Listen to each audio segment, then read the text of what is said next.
Hey everyone, welcome back. Thank you so much, as always, for joining us.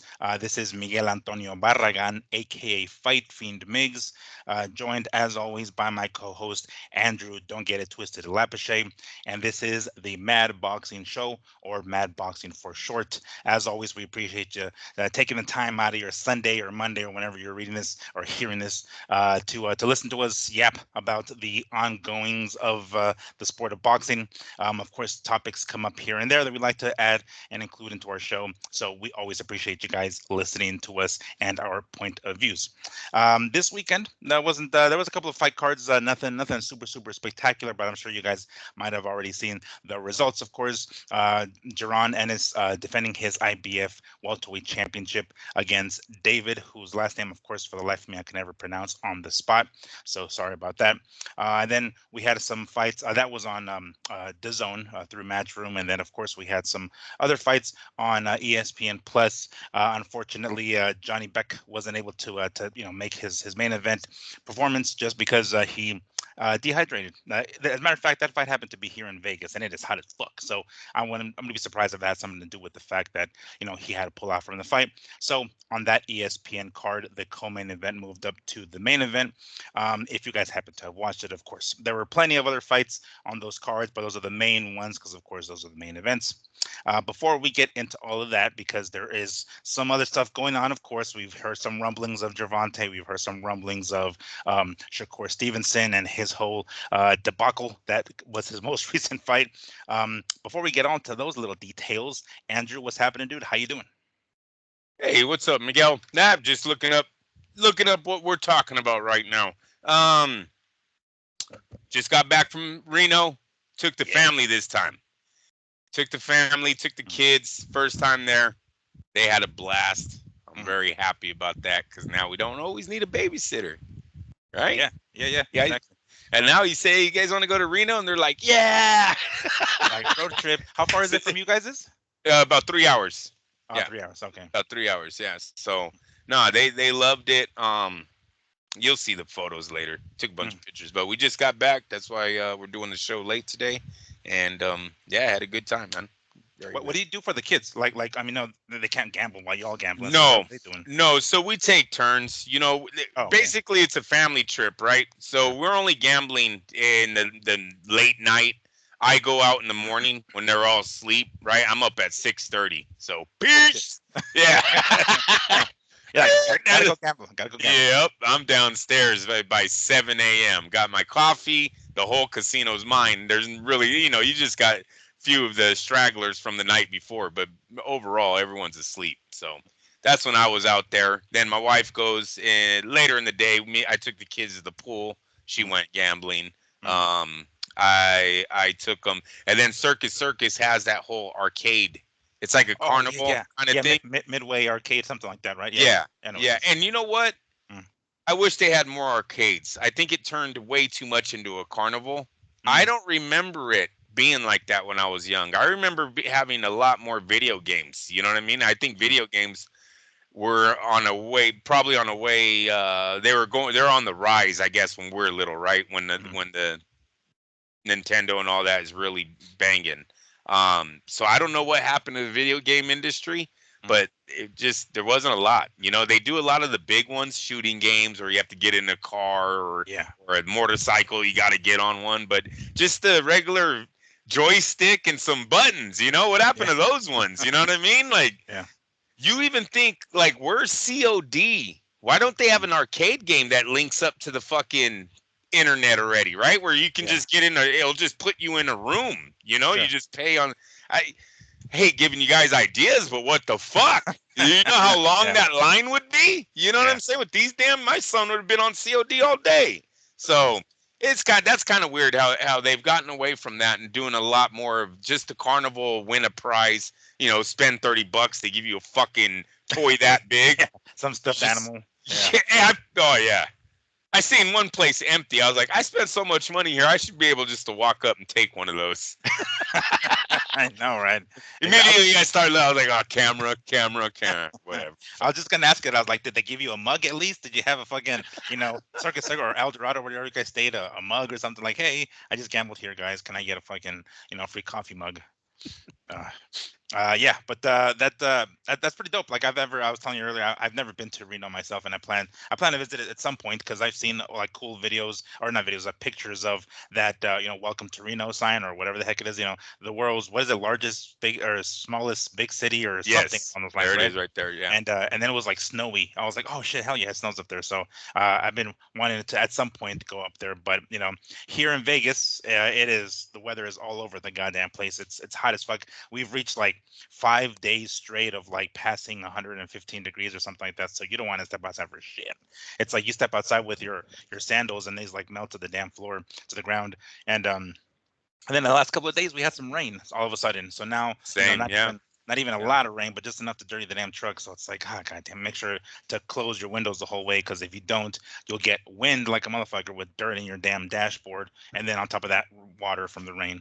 So, but it's been quite the chaotic weather here in Vegas, which I'm kind of used to at this point, quite frankly. But yeah, Reno is definitely one of the spots I want to try and visit one of these days. All right. Well, and I'm hoping you guys came back with something, right? I mean, well, you guys you broke even at least, right? We did good. Yes. Yes. Like I said, maybe paid for dinners only on this trip. Yeah. That's it. That's always a good thing. All right. That sounds fun. I'm always down for road trips myself. All righty. Well, we had some fights this weekend, y'all. Of course, we're only going to talk about the main events because those were the ones that kind of mattered, right? The rest of them were just kind of okay. We can start off with the ESPN card that unfortunately had to be moved around a little bit. The co-main event had to be switched to the main event, which was Raymond Murataya. He defeated Tevin Farmer, and basically it went the full 10 rounds of a unanimous decision at lightweight. Farmer was a former 130-pound IBF champ. As a matter of fact, I think he lost his belt to was it Jojo Diaz back in the day. So um, he moved up to 135. It's always a little uncomfortable seeing him in the ring because he has, number one, that like crooked eye, but on top of that, he does that weird like nervous tick where he looks up to the sky real quick. I don't even see that, where he's like fighting and he does this weird thing where he just like constantly looks up. It's like a nervous tick or something. I always try to liken it to Leo Santa Cruz when he would always like brings the hands up and he's always doing this and doing that, and Right. it just looks like a nervous tick. And I remember Jermaine Taylor used to do that too. He would like bump his forehead. He'd get in his position and bump his forehead all the damn time. Like that's what it looks like. But it looks a little weird with him saying it, with doing that. It just seems more neurological when he does that. So it's always a little uncomfortable seeing him in the ring. I'm like, I hope some of it doesn't get hurt. But anyway, that was the main event for that fight. And Murataya went ahead and got the unanimous decision victory after going 10 rounds. Um, I thought the decision was right. Um, I like the fact that the referee got in there with all the holding. I get. I get the point of the holding, right? You kind of cornered sometimes, and sometimes you have your back up against the ropes, and you want to neutralize your opponent, so you grab them. Of course, what the first thing the referee does is come in, your brakes is up, and now boom, you're out of that little predicament. And you can only do that so much because I can't stand seeing that. And everybody and their moms are like, "Oh, you don't know shit about boxing. It's part of the strategy." Yada yada yada. Like, no, stop. No, it's not. Fuck out of here. It's illegal. That's why the referee breaks you up. It's like after so many times of doing that. Can you imagine if a fucking low blow? If I gave you a fucking low blow, we're boxing, and you're like, I'm losing. I'm like, oh fuck, this guy's getting close to me, and I crack you in the nuts. And then the referee's like, oh, great ring IQ, great ring IQ, got him out of that predicament. But it's like you're not supposed to punch him in the nuts. You're not supposed to grab him. All right, you're not supposed to clinch all the goddamn time. So I do like the fact that the referee jumped in there to deduct a point. In the end, I'm not even sure how much that point deduction really mattered because Murataya was ahead on the scorecards. But um, it was a relatively okay main event. It wasn't spectacular. Again, it wasn't supposed to be the main event. It was supposed to be the co-main event that eventually got bumped up because the main event got scrapped. Johnny Beck ended up dehydrating too much during the weight cut, and his main event fight got scrapped. So hopefully he's doing better. Usually give him some Gatorade or some Pedialyte or something, maybe a IV or something, and I'm sure he's up to par again. But unfortunately, that main event got scrapped, and we got the fight that we got. So, Andrew, what did you see in that fight, Murataya against Tevin Farmer? What would you think about it? I agree with a lot of what she said. Look, um, I don't know. I'm kind of over Tevin Farmer. Mm, I'm over his eye. I'm over the way he looked. No, because Miguel, he kind of looks like he's gonna get injured in the ring. I don't know how the man passes Mhm. his eye test, right? Mhm. It looks like it just looks like he's at a disadvantage in the ring. Now he's 35 years old. Mhm. So now we got to talk about he's a veteran in the sport and his eye looks the other way when he's not paying attention. It's just a bad look I think boxing needs to kind of get away from. Top Rank needs to go ahead and let him go. I know they were saying that night though, that this is Mhm. his final shot at basically trying for a title. Mhm. And I think that kind of played into the way Tevin was performing. To me, he was trying to secure another fight by don't look too bad, right? Mhm. He played a lot on the ropes, and it worked for him. I'm gonna tell you something. The fight was close until that point deduction. Mhm. That's why I thought he's losing the fight, but it's close, right? He's got his moments. It's still reachable for him. When that point gets deducted, it's a downward spiral for him from Mhm. that point. It's like he loses the next 3 rounds immediately. Not immediately, but he never bounces back. So, like what Timothy Bradley said, was it the point deduction that took the fight from him? Like he kind of maybe thought he was losing. Now you take a point away, and it's just like, oh, whatever. And now Yeah. what's it Now he for? definitely lost. Yeah.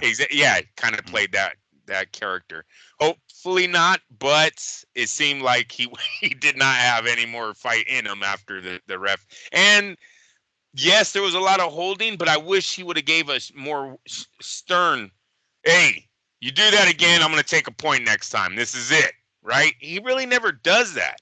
At least in my opinion. So I wish the ref would have gave him a stern warning, but it doesn't matter.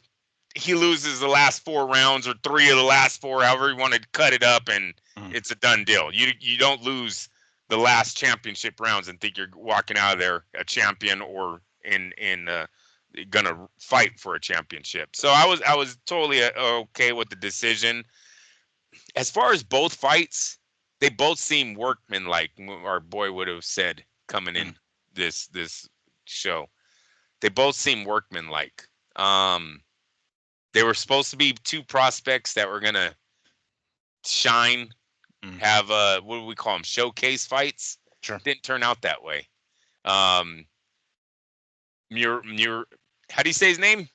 Murataya. Morataya. Murataya. Yeah. Yeah, he does good in the end of that fight, but did he do good Mhm. because you're facing a 35-year-old? You're facing a guy who, I mean, it wasn't too long ago we thought he burned himself out with that crazy run that he did. What, he had like 4 fights within a year, just shit you Yeah. don't see anymore. And then Yeah. he JoJo just kind of, when he fights JoJo, he just has no fight in him. And it was like, well, dude, it's like your fifth fight, fucking, in 365 days, you got to chill, but he never really comes back from that. So Mhm. maybe that was his last run. You know what I mean? Now he's made some decent. He's made some checks in between the Joseph fight and last night, but the opponents weren't championship caliber at all. So he's not making big money. Last night was probably his last big fight on TV. I didn't think I thought Tevin was fighting to keep. I didn't really even ever had him ahead. I don't know what Timothy was saying with all that, but it looked to me like he was trying to secure another belt with Top Rank. Like, look, I did good against this guy, so can I fight your prospect next? Because there's Mhm. always like stages before they say you're Yeah. fucking done, kid. Sure. Now he gets to fight like on the off TV card against some guy that they're hoping is going to be the next big thing. And I think that's what was in back of his mind more than winning that fight last night. Mhm. And you know what? I didn't like Morataya's attitude. I mean, not attitude. He went and towards the latter, the end of the fight where he had Tevin hurt.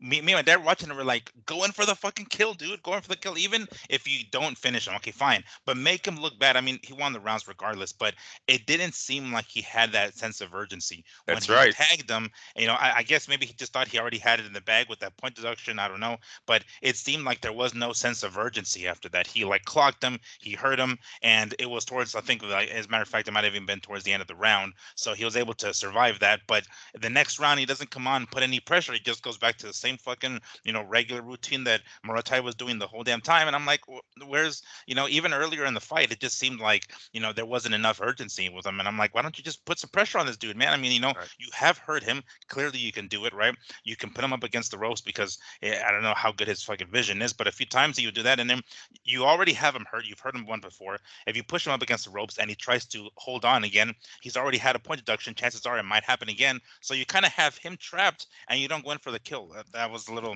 I don't know. Right. I kind of didn't like that. Maybe he must have thought that Tevin wasn't as hurt as he thought, or that he was able to recover inside of that, that round or the rest period between the rounds.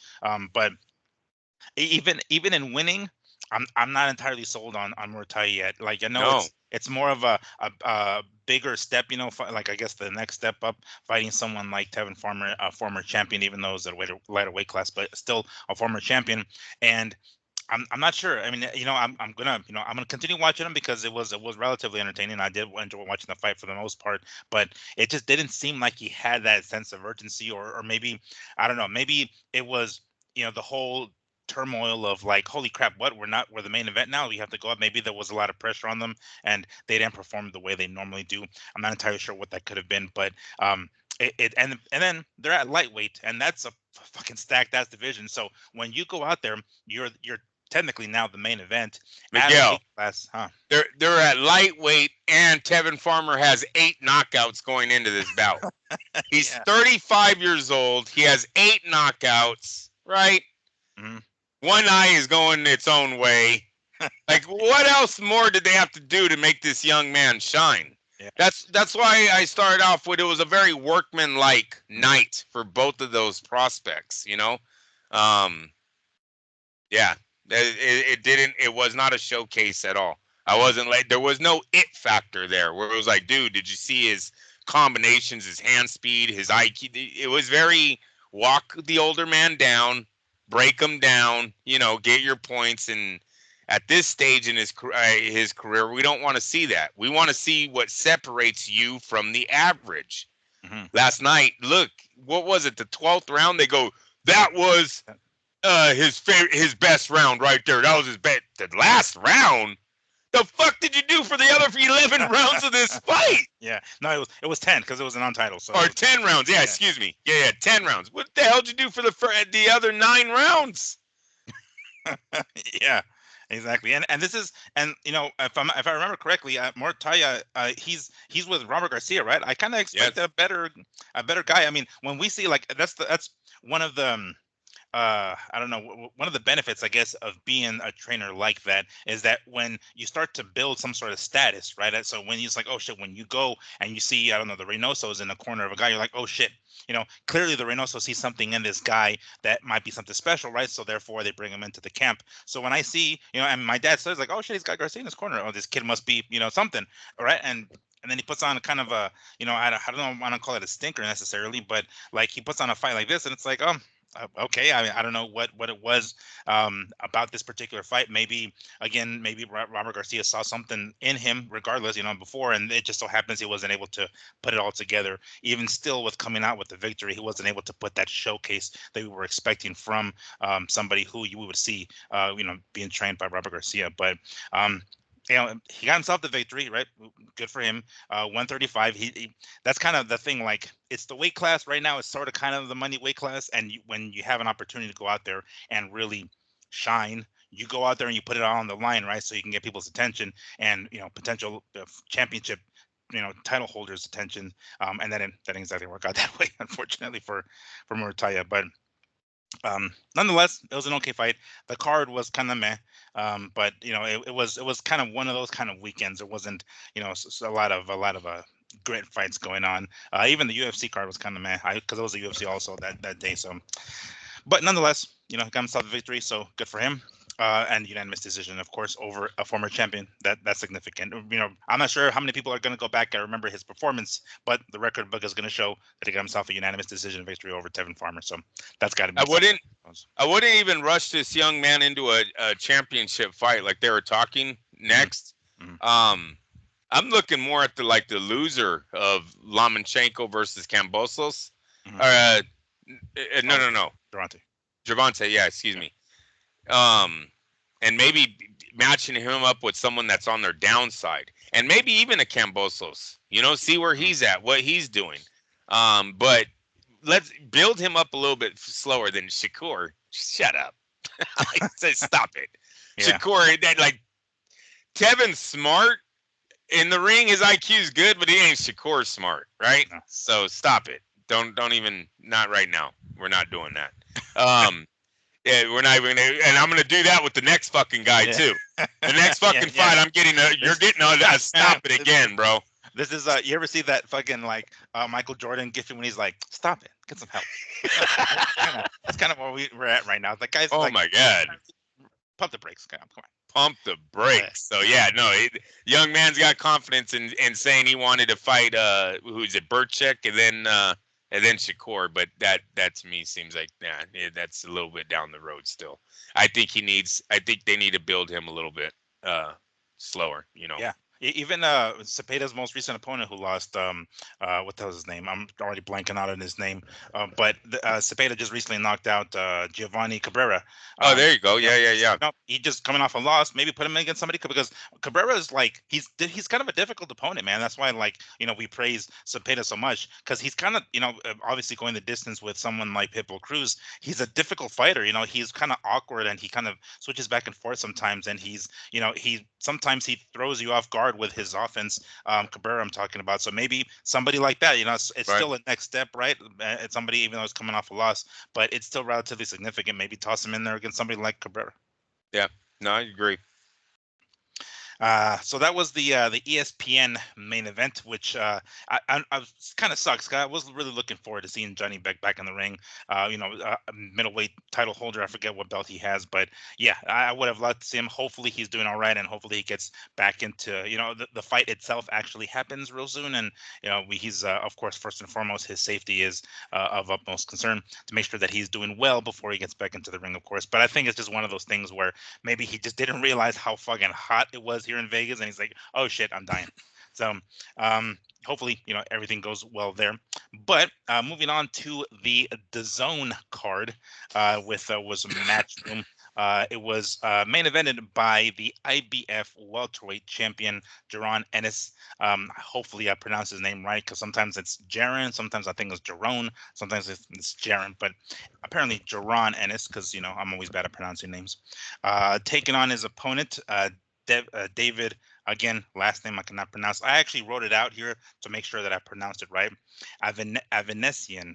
Avanesian, yeah. Avanesian. Close. So that's as close as I can get it because we're ignorant over here. We don't know how to pronounce shit.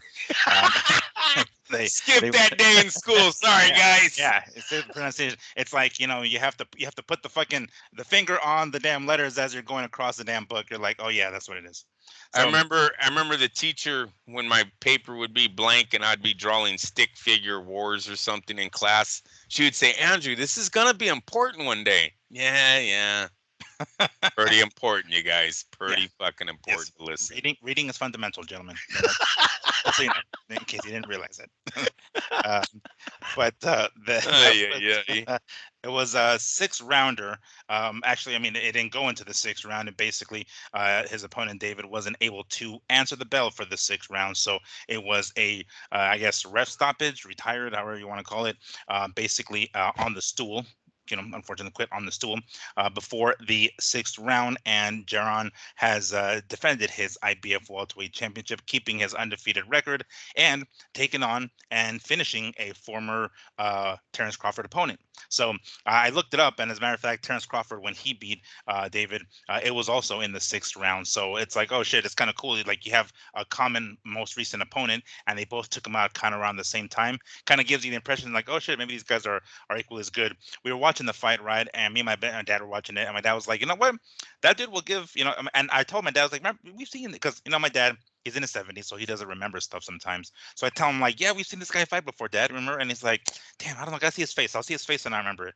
So we'll watch it, and I was like, I recognize his face, but I don't remember watching it. I'm like, all right, just watch him. This is the guy that they're supposed to put against, or they were planning to put against, Terrence Crawford, and that was kind of like the next opponent that supposedly Terrence is, ducking, yada, yada, yada. So my dad watched him, right, and he wins, and he's like, hey, he'll give him a much better fight than Spence will give him. That's for damn sure. So he was like, I wouldn't mind seeing that. I wouldn't mind seeing something like that.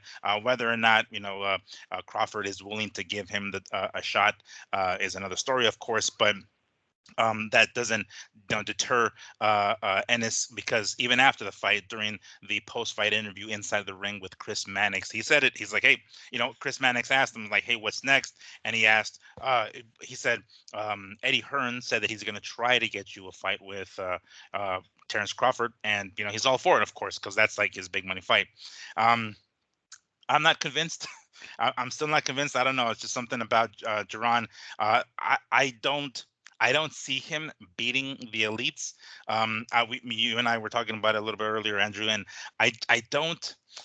How can I explain it? He's good enough to be the man at 147 right now, just because there aren't anybody else. There isn't anyone else, I mean, there are other fighters, of course, the Stanionis of the world and et cetera, but I think he can be those guys, but he has at one point, because he's actually pretty long. He's long and tall, and I think at very, very soon he plans to maybe potentially move up to 154. He does that. That's fucking stacked. We got your Virgil Ortiz's, we have Terrence Crawford's, we have Fundora's, and we have Tim Sue's up there. So I don't know what he can do against those guys, but maybe staying at 147 a little bit longer, trying to capture all the belts there is probably his best bet for now. But nonetheless, he's doing what he's doing, keeping his undefeated record intact and keeping his belt. What did you see, Andrew? What did you think about it? I've been calling this young man a hype job by the PBC reporters and the PBC whatever machine that seems to be kicking out these articles every once in a while, like Mr. Steven Espinosa's little burner account that you sent me the other day. Once again, where was the it factor last night? Look, he's going up against a man who's 35 years old, right? See, back in the day, you're past your veteran days, right? You're just flat out old at 35, right? He's fighting a man that's biggest win on his resume is Shane Mosley in 2016. Yeah. Miguel, 2016. You're supposed to be the new shit today. Yes, he knocked him out or stopped him. But it's the way he looked doing it. There's no wow factor there. When Terrence Crawford beat the fuck out of Spence, there was wow all over that fucking fight. Like, oh my God. Southpaw, right hand, counter shot, lead shot.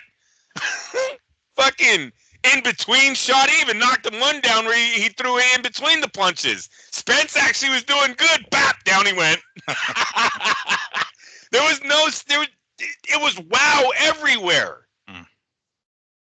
Literally, last night, come on, he's walking down a dude. Yeah, he's doing good walking down combinations, but he's getting hit.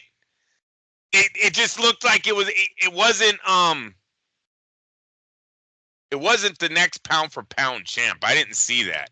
And if you're telling me this guy is going to give Terrence Crawford a hard fight, he should look like the next pound for pound champ. Another thing I think we got to bring up is opposition. I'm tired of these PBC fucking boys, stable fighters, whatever, fighting all these bums. Spence, being told how great these guys are. Danny Garcia. Yeah. I always said Danny Garcia was never going to be compared to any welterweight great, and look at him today. He is not compared to, and there's nobody who goes, man, when I watched Danny, hell, I thought of Roberto fucking Duran. Yeah. You know what I mean? It was never that, dude. So no, it's like these guys are built under the PBC. The PBC fan base runs with it. You reporters run with it because you're all PBC fan. And a lot of you guys are. I don't give a fuck. I ain't naming names. I watch boxing. I know boxing. I know what I'm looking at, right? Half of these guys, they do these reports for these promoters hoping to get a better ticket fight night. That's all it's about now. It really is. I don't even know if there's a drive for money in there. Well, off social media you could get paid. But as far as like, oh no, I'm gonna get into that big media outlet and they're gonna pay me to go to all the fight. That shit's all gone. Come on. It's either you're doing it yourself or you're not doing it at all. That's what this is now. Um, so no, I was not impressed with him to the fact where I think he should fight Terrence fucking Crawford. Fuck no. Don't waste Crawford's time, man. Like how disrespectful too. Dude has no belt. He has no big name. Not even a hint of a pound for pound contender on his fucking resume. He has a belt. He has a belt. He has the belt that was gifted to him, basically. Yeah, Miguel, we're talking. Yeah, you know what I'm talking about here. He has nothing to. Look at his resume, bro. There's nothing there to say he should fight fucking the #1 fighter in the world now, except a bunch of hyped ass reports or stories that have come out online that he's the boogeyman. Oh, he's the boogeyman. Get out of here. Now, this is his first fight with Matchroom now. He's left PBC. He's here with Matchroom. Do you think now that maybe Matchroom is going to put him up against better opposition? So then we can say, oh, shit, okay, this guy's pretty much legit, because it wasn't going to happen over there at PBC. He was going to get these softballs, basically, and that's essentially why he is where he's at. But now that he's with Matchroom, do you think people like, Eddie Hearn? I don't agree with that. Like, no? I don't agree with that. I think he's away from PBC because they're broke as fuck, and he doesn't have a market for pay-per-view. Yeah. Gervonta's hanging around down there because they think he has a market for pay-per-view. Ennis could have fought Fundura. He could have fought Spence. He could have fought the whole junior middleweight department's PBC. A lot of them are PBC guys. The Charlo could have fought the Charlo brother. Like, they had matchups. They just no money. We don't have no guaranteed money, and you're not a guaranteed pay-per-view star, so we're kind of fucked. He had to move on. No, there was opponents there for him. He just got no market. There's nothing. He can't sell a ticket. They didn't announce the tickets last night. He was fighting in his home. Yeah. Yeah. Right. So what about now, though? Do you think maybe that it will happen? Because I mean, let's be real. I don't think he's gonna get a shot at Crawford. I think Crawford is he's not even fucking paying half attention to his ass. So I doubt he's even on the radar. Chances are he's gonna have to fight somebody else. Will Matchroom and Eddie Hearn put him up against somebody tougher, somebody of a name caliber, to say, okay, finally this dude is beating somebody? Do you think that'll happen now? Look at what Berlanga got left with when he didn't get the right. Yeah. Right? Don't be surprised if it's exactly. Yeah, you read my mind. Fucking Hearn. Here. Yeah. I don't know why you say, here come the red coats. The English are coming. So yeah, no, fucking yeah, dude. No, I don't know what to expect with Eddie, because Eddie hasn't done a lot of his fighters. Look what he did to fucking Daniel Jacobs. Signs him and then takes him over there to get beat by John Ryder. Yeah. No, that was real good. So we'll see what happens with Boots, but yeah, people, stop it. You're almost you're disrespecting Crawford, saying he's the boogeyman to Terrence Crawford. That was not what I seen last night. Good fighter, interested in his career. Don't get me wrong, like I'm not watching his next fight, but don't bullshit me. You know what I mean? Don't tell me this dude's better than what he is. And so no, they got to bring him up a little bit slower. I don't know if Eddie Hearn is willing to do that, because I think the price range, it's like sort of like Berlanga, right? That's why they're trying to get him the Canelo fight right away, because these guys are demanding big time money, and so you either pay them or they're gonna walk. And we don't want too many Devin Haney situations out there, right? Where everyone's their own fucking promoter now, and we'll just fight when we want to, pick and choose who we're gonna fight. That's gonna get I think that's going to get real shaky, because then you're going to have people robbing people. You're going to have promoters that are not going to want to give up the victory to guys that aren't. What did Eddie Hearn say about Devin? Why don't you pay for your own fight, right? Yeah, you're not signed to me. Yeah, exactly. So those guys got to watch out if they don't have any friends in that arena. If those scorecards are really going to be read after, for them as the winner. So I don't even want to go down that path in boxing, even though it's kind of seems like where it's headed. You got Shakur Stevenson now talking that bullshit, right? And we got to get into Shakur too, because we will. Trust me, we will. He's on the docket. He's on the docket. Yeah, it's a little weird what he was doing this week too. All publicity is not bad publicity if that's the route they're going, but he turned a lot of enemies into the You don't want all with the hip hop guys, Mhm. Mace and Cameron, Mhm. fucking going back and forth with this guy. He Right. was Yeah. he was he was losing that. He was Yeah. losing that big time. They They were they ripping that clown fucker a they new asshole clowned the bad. fuck Yeah. out of him on that show. They really I did. love the one where they were sleeping. Did you see that? Yeah. Where I did see Cameron that. lays on the ground. Uh, That was cold blooded, man. uh, Even though they're gonna be on the wrong side of that argument. Mark my words, they people. will be. They're not there now, They but they will will be. be. Yeah. Yes. Hmm. Yes. All right. So for Boots, I wish they Oh, would so slow it down this on the hype train. this I was going to ask you. The fact that he beat Terrence Crawford opponent in similar fashion, does that not mean anything? I mean, granted, it's not the same one, of course. Fight It's over a year Spence. ago, huh? Oh, Fight Spence. oh yeah. Okay. No, I mean, not Avasant, a guy who wasn't even a title holder. Come on. Right. We all know it was bullshit when Terrence fought him because Terrence was being blackballed by the PBC. They were literally scraping from the bottom of the barrel to try to get this guy opponents. We're not done. Avasanian didn't earn his shot at Terrence. He was there because he was the only one there. That's not the situation for Boots Ennis. Boots should be in a better position with Matchroom to get fights. He could even fight Connor Ben, right? Connor Mhm. Ben's in. You know what I mean? Yeah. Like Yeah. Yeah. there's other avenues for him. So he's not the same as Terrence Crawford was back then. To me, Terrence was blackballed by Al Heyman because he wasn't signed with Al Heyman. He was signed to Bob, and so no, I just slow it down. I won't be reading any stories that say he's the boogeyman or Terrence is running from him or avoiding him. Fuck yeah, he's avoiding him because he sucks. He doesn't sell a ticket. Yeah. He has no one He's on his avoiding them for resume. other reasons. He's avoiding them Yeah, for other reasons, yeah. not because he's actually scared of that. Terrence is barely a pay-per-view guy himself. What the fuck's he Mm. gonna do with this guy? You know what I mean? Yeah. What are their pay-per-view buys gonna look like? So no, it's there's other reasons why that fight is not being talked about in the Terrence Crawford camp. So way bigger fish to fry. Yeah, totally understandable. And I wonder, you like you mentioned, they had the fight. What's his name? Was in Philadelphia, right? Which is where Yeah. Jerron is from.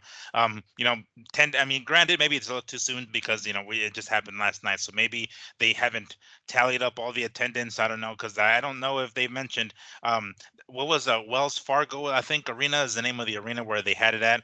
I'm not familiar with that arena at all. I don't know how big or small it is. It looked relatively full, but the cameras can do that for you. So there's no way of knowing yet, at least how many people he brought in, because they even asked him after the fight, of course, like this is kind of a homecoming kind of thing, and he was like, yeah, it was great, and he kind of showed his love for his city and everything, but I mean, he gave him a show. He knocked the dude out, but I don't know how many people even knew he was fucking fighting. And then they bought tickets to the fight, and whatever price range they happen to be at. But I'm interested to see like where he was attendance wise, to see like how many people he did bring to the arena last night. Right. Right. But that puts him, in a pretty decent situation. He got himself, he has a belt. He's defended a belt. He's still undefeated.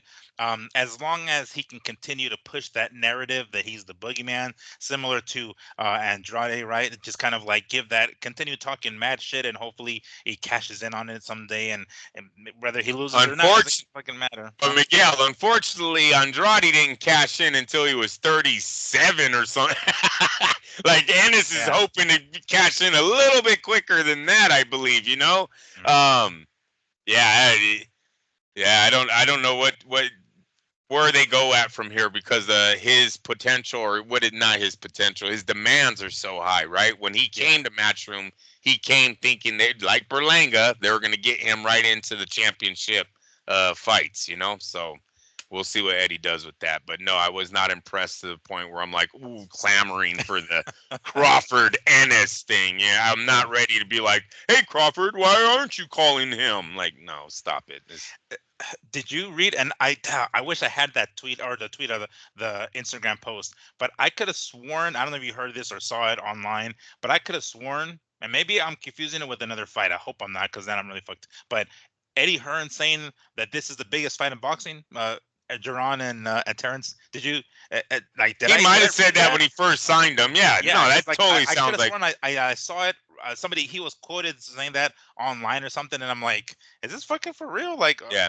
does did anybody give two flying fucks who the hell Duran is right now? But You could yeah, walk up and down Las Vegas on fight week, and uh, not too many would yeah. probably even know who he is, bro. Mhm. Dead serious. It'd be Deontay Wilder, Tyson Fury all over again. Wilder had how many title defenses? Fury couldn't find one. Yeah. Who the fuck was- They Yeah. knew him after, but not Tyson made him look silly when he did that to him in Las Vegas. That was all crazy. So yeah, I don't. I mean, I don't know. Should we look forward to a fight like that? Like, do we? I mean, granted, we're not like, oh yes, let's go ahead and have Duran fight fucking Terrence Crawford, but like, wouldn't we want to see that fight or not? I mean, I know he's already moving up. Crawford has already moved up to 154, and he's moving on to more 160, whatever the fuck he's going. On to bigger and better things, bigger paydays and everything like that. But does that? I mean, looking at what other potential fights are out there for Terrence, do we even give two shits about a No, potential I fight? I think I think the boxing world would look desperate if we were pushing this one as the next big fight. Mm. It's not. He hasn't earned it yet. That's what I'm saying. At least give give him. Who else is in the welterweight? Like I said, Conor Ben. Give him no, not even Conor Yeah, because he's not even a champ. the Because really, Stanionis. Porter's gone. Hmm. Yeah, Porter's gone. Hmm. Danny Garcia moved up. Yeah, Keith Thurman's gone, right? Like all of right. the guys that would have helped him get him to a Terrence Crawford showdown, they're not there anymore. So now he has to prove himself with a bunch of unknowns. And I just don't know if that's going to give him enough of a market to give the money that they need to put that fight together. I Hmm. don't see that fight being made for pennies. I don't think Terrence Crawford's on the brink of fighting Saul Alvarez for millions and millions of dollars. He's not going backwards. No. He's not. He's going to wait until that road is a dead end. Literally, they say it's not happening. Then maybe he comes back. But do we really want to see Terrence Crawford go to 154 and then drop back to 147? That's never fared well for anybody. And the last time I checked, Terrence is in his 30s now, right? So Yeah. he's not a spring chicken anymore. Don't want him coming back. Maybe you stay at 154 and have young dude come up there and fight you. So no, But even then, there are better opponents if he moves up. Because yes, Ennis has said moving up to 154 is definitely in his future. But I mean, if we're talking about even though let's just say tomorrow he decides to move up to 154, Terrence still has people like Fundora, like Tim Tszyu, like fucking Virgil Ortiz to fight those guys. Those guys are yep. bigger money fights than fucking and Duran is still fucked. He's still kind of asked out, what I'm saying, after this, because I pulled up the champions at 147. Terrence Crawford still holds some of those belts, but one of the other ones is a guy who just recently actually got a belt, Brian Norman Jr. He's a WBO interim champion. I mean, I don't know if anybody wants to see that again, Jaron against that guy, and then Stanionis. Those are the only ones. The only other champions that he can potentially maybe unify with or something like that. Someone noteworthy fighting, Duran. Other than that, the weight class is pretty much dead. It's just honestly, it's just a matter of him waiting until Terrence drops the belts so he can pick him up. That's really what it comes down to. Because going up to 154, even doing that, I don't think he's gonna be able to hunt down or chase. He's gonna be on the chase for Terrence, because Terrence is gonna have bigger fishes to fry. Hey, you're right. The 154 division's so crowded right now. He's gonna have no room there. No, Yeah. he's gonna be so lost in the shuffle with everybody else, other money makers that Terrence can fight. He might as well just forget about it. It's really just him waiting for kind of. I mean, Jesus, almost like Benavidez. He's like, well, I got nothing else to do. Hopefully, You want to know? You want to know how much Al Heyman didn't like this guy? didn't like Ennis. What? Ennis. Why couldn't he have fought in Mario Barrios? Hmm. That's another fight on what was the holdup with Ennis? Why are they holding him back? Or do they know something that we don't? Has he been knocked out a few times in sparring or some shit? You know what I mean? Where they're like, we're just trying to cash him in. We're not trying to give him anybody hard, or you guys will all see why we haven't fucking worked him up the ladder yet. But the ladder was there. PBC had everyone, and Ennis has been a prospect. It seems. Well, now he's a champion. Yeah. But Yeah. he's been a prospect forever. Why? What's the holdup?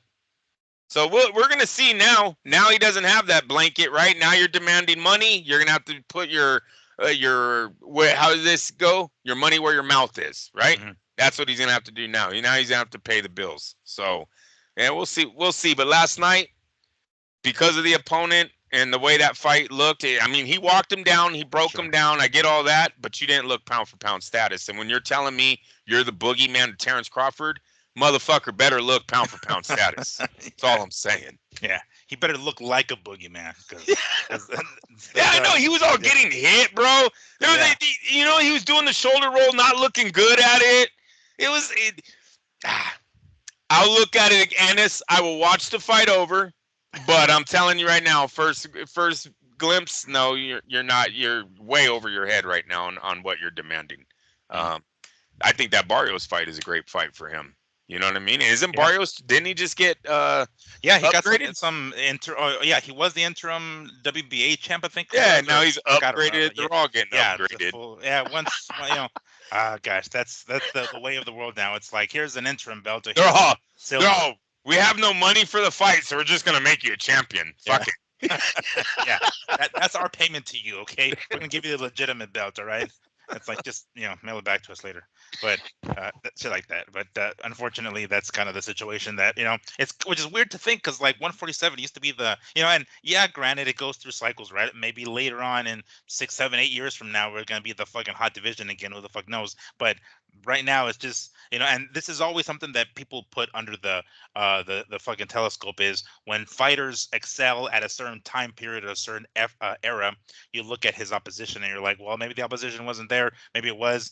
We give credence more credit to certain fighters than others when they were previous champions because of how much harder their era was. Right now, Ennis is kind of in that weird like limbo where there's kind of nobody. So let's say he becomes the man at welterweight. It's like, well, who the fuck did he beat?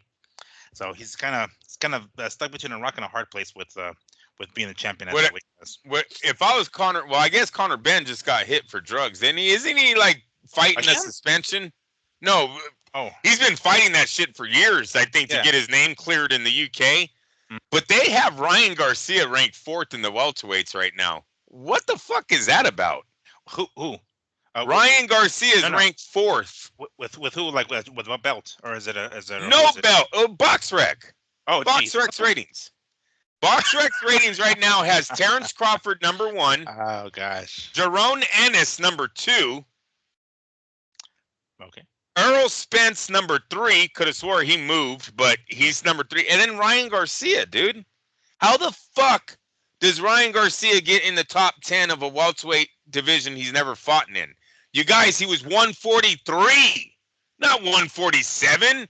That's a boogie. That's a catch weight. That's a fucking made up weight division. And now he gets a ranking in the division higher because of a made up fight? And one that is going to be overturned. It was already over. Yeah, you're right. It was already overturned. It wasn't even if he would have won it, like, okay, maybe we'll understand. He cracks a top 10 or some shit, but not even that. I mean, oh, good lord. Does De La Hoya own fucking? I know he owns Ring, but does he own BoxRec? Damn it, Oscar. Who's the uneducated that's running that fucking their ratings, dude? Like, you're not a boxing fan. You don't know the sport. If you have Ryan Garcia ranked number 4th, you're doing that for money, for fucking because the promoters asked you to, and you'll be on their good side. Hey, if you do us a favor, we'll do you a favor. You want that front row seat the next Ryan Garcia fight? You want that nice VIP section at the club? Yeah, bro, come on.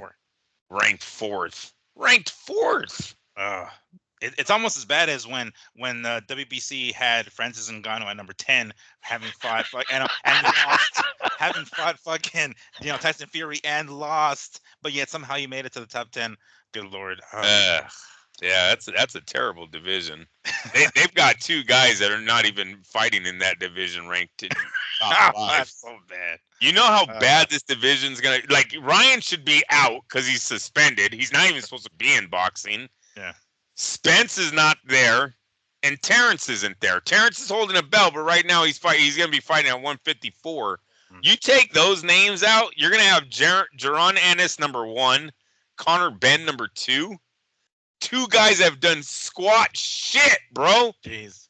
Who else? Fucking Blair Have Cobbs. we? Blair Cobbs number 3 or something. Yeah, exactly, bro. Have we ever had it where the 2 top-rated guys literally have never fought in any other champion? Oh They're, God. damn. That's so good. That's so good. Wow. Hey, that PBC thing really put us in a bind in the welterweight division. We didn't get Manny never passed the torch. Floyd never passed the torch, and we're just left with a bunch of guys that are receiving belts over bogus vacated matches, right? Is that what do they call them? That's what you call it, right? It's a vacated match. Yeah. When the Or belt is fought vacant. for a vacated title, yeah. Yeah. They're just basically the next guys in line, basically. It started with Garcia Guerrero. Neither of them were WBC champs. Floyd was a WBC champ, right? Yeah. And then they got to fight for a vacant title, and here we go. Those whole balls started rolling. A bunch of paper champions is what they used to call them. Yeah, we should still call them that. Jesus. Oh, I know. Now they're getting ranked number 4. For real. Fuck? Like, my dad likes to do that. It's like every time we're watching fights, and my dad's like, who the hell, who gave him a belt? And it's like, Dad, it's one of those cardboard belts. Like, oh, yeah, those cardboard belts. So that's what my dad called them. We call them cardboard belts because it's just, anybody who's anybody, just give them a belt just because it's like, oh, gosh. And that's pretty much what this is turning out to be. The welterweight division, I mean. Yeah, welterweight. All right. Well, on the subject of that, the number 4 ranked welterweight according to BoxRec, Mr. Ryan Garcia, with yet another, another very, very weak, transparent apology on social media. It seems as though, and you mentioned it to me, the comments in that particular post. And we haven't got around to figuring out what name we can call the Swifties for Ryan Garcia. We'll get there eventually. But side note, have you heard or have you seen what they call people who are like Gervonta Davis fans? No. They call them tank sexuals. Oh, shit. No. That's fucking funny. I saw somebody's like, oh, just another tank sexual. It's like, oh, okay. That's pretty good. Yeah.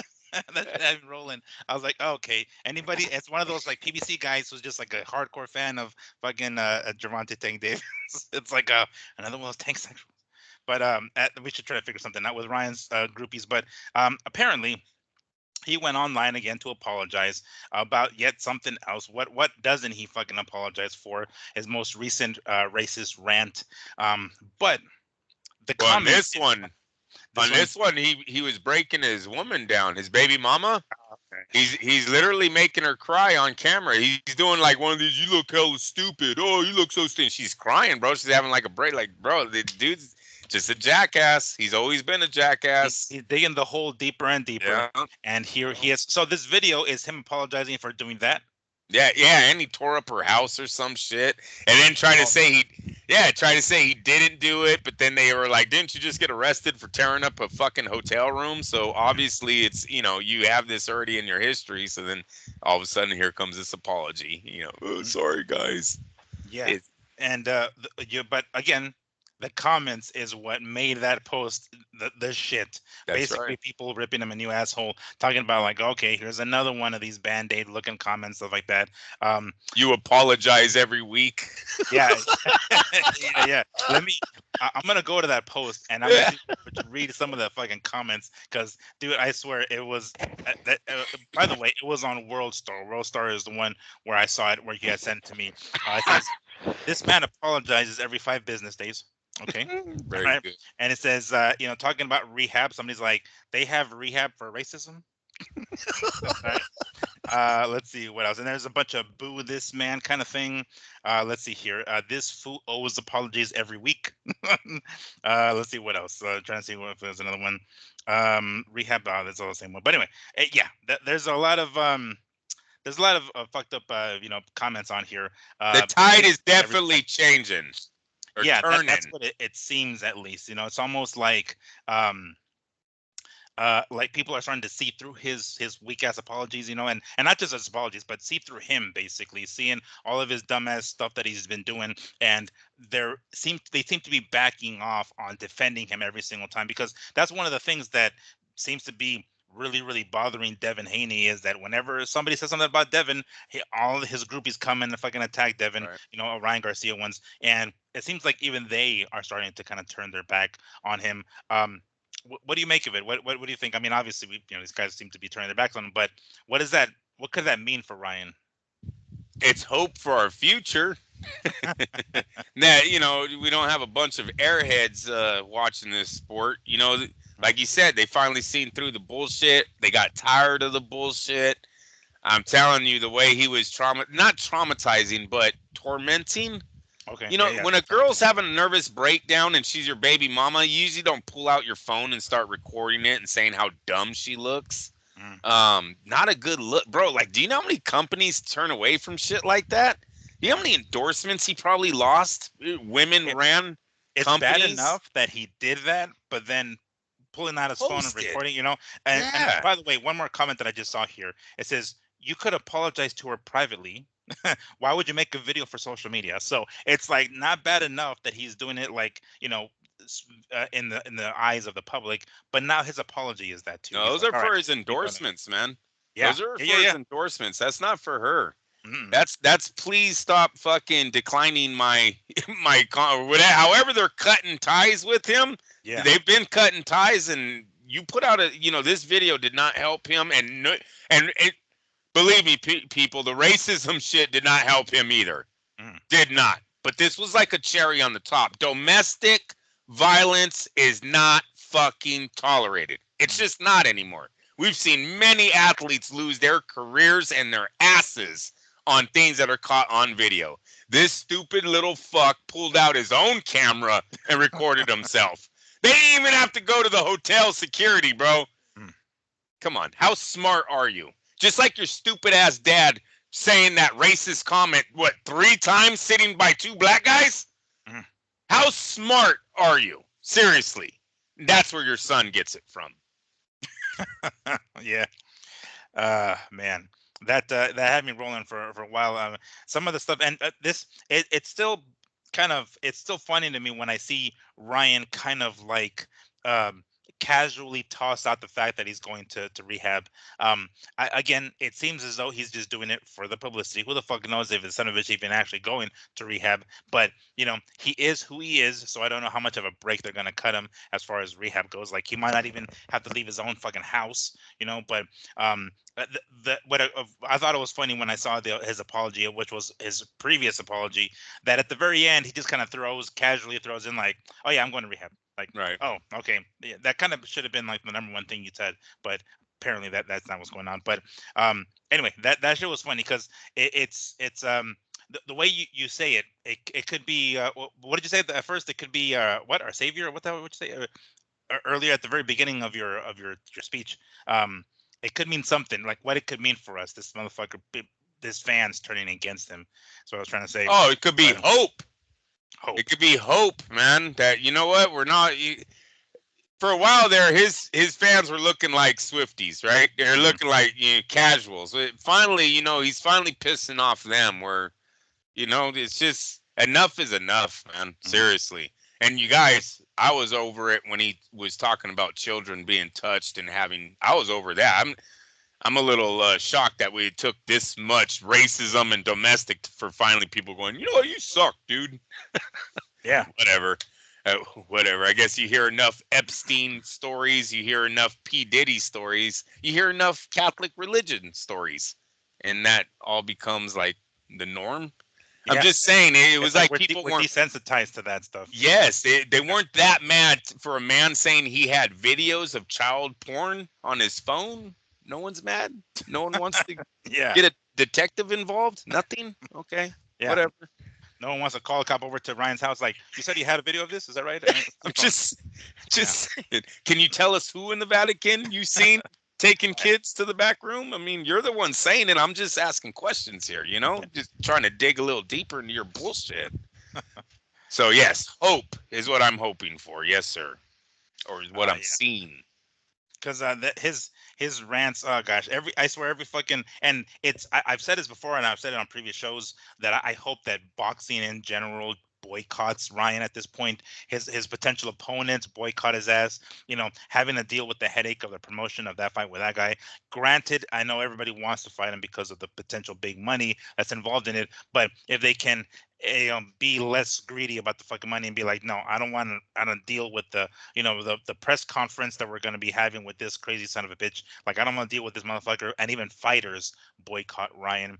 It seems as though his fans are going in that direction, or ex-fans, I guess, Right. going in that direction now, because I sure as hell think so. Like, this dude basically, is doing what he's doing outside of the ring. It's almost like he's just trying to be relevant. He knows he's going to be outside of the ring for a year, roughly, and he needs to stay relevant somehow. So it's like, all right, let's go ahead and continue to post these damn social media shits, however bad they are, like you said, right?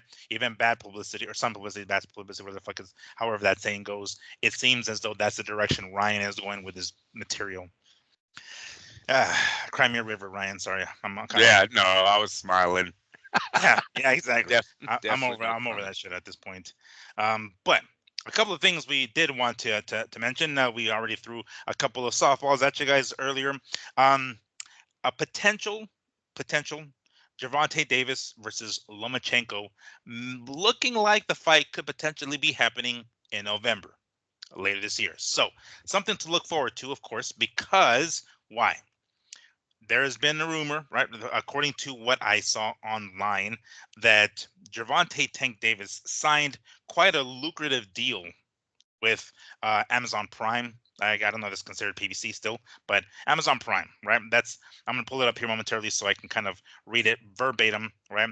6-fight deal, $240 million. Good fucking lord, that's a lot of goddamn money. Now, when I saw this, because I saw it tweeted, or I saw it posted on someone's Instagram page. I don't know how true it is yet, right? I don't know, because it hasn't been confirmed, at least not that I've seen on Gervonta Davis's website or anything like that, or his Instagram or Twitter. But what first came to mind was, if this dude Gervonta, if he's making whatever amount of money he's making now, fighting the fighters that he's fighting now he's gonna get a guaranteed boatload of fucking money. He's gonna even less of an incentive for him to fight the top names, because he got the guaranteed money according to his contract. But maybe that's not the case. Maybe if this is true, maybe we're talking about bigger names, as we're seeing now, potentially maybe Lomachenko in November. So first and foremost, Andrew, what do you think about this deal? 6-fight, 240 million dollars with Amazon Prime. I think it's a smart move for Amazon. Well, first let me ask, you think it's legit? You think it's for real?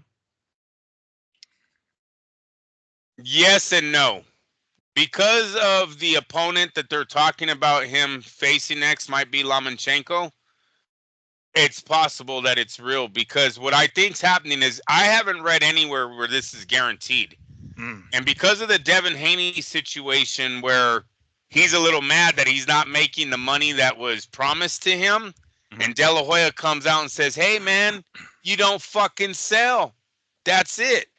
It kind of makes me lean towards these contracts are more incentive driven than guaranteed money. Okay. So I think he's running around going, yeah, I'm making 240 million for 6 fights, where in the contract it says, yeah, but you got to do 1 million plus pay-per-view buys to get that 30 million. If you do fucking 200,000 pay-per-view buys, we're not giving you 30 million dollars, right?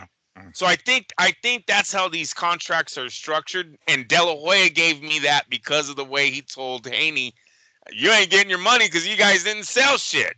Period. Well, then it wasn't guaranteed. They're being told, hey, look, man. Hey, Lee, where's the Espinosa calendar or calculator? Love you, bro. They pull out the fucking calculator, Yeah, and start doing numbers to these guys. Look at how much you'll make if you do that. And they're like, oh, shit. Hell yeah, baller. Then the fight happens, 200,000 pay-per-view buys. Now everyone's pissed, right?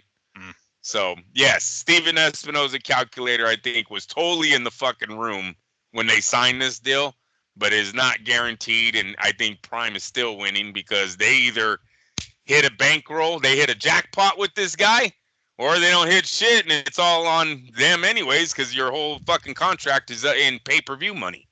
It's not guaranteed money. So that's where I'm leaning towards with this contract. But I gotta say,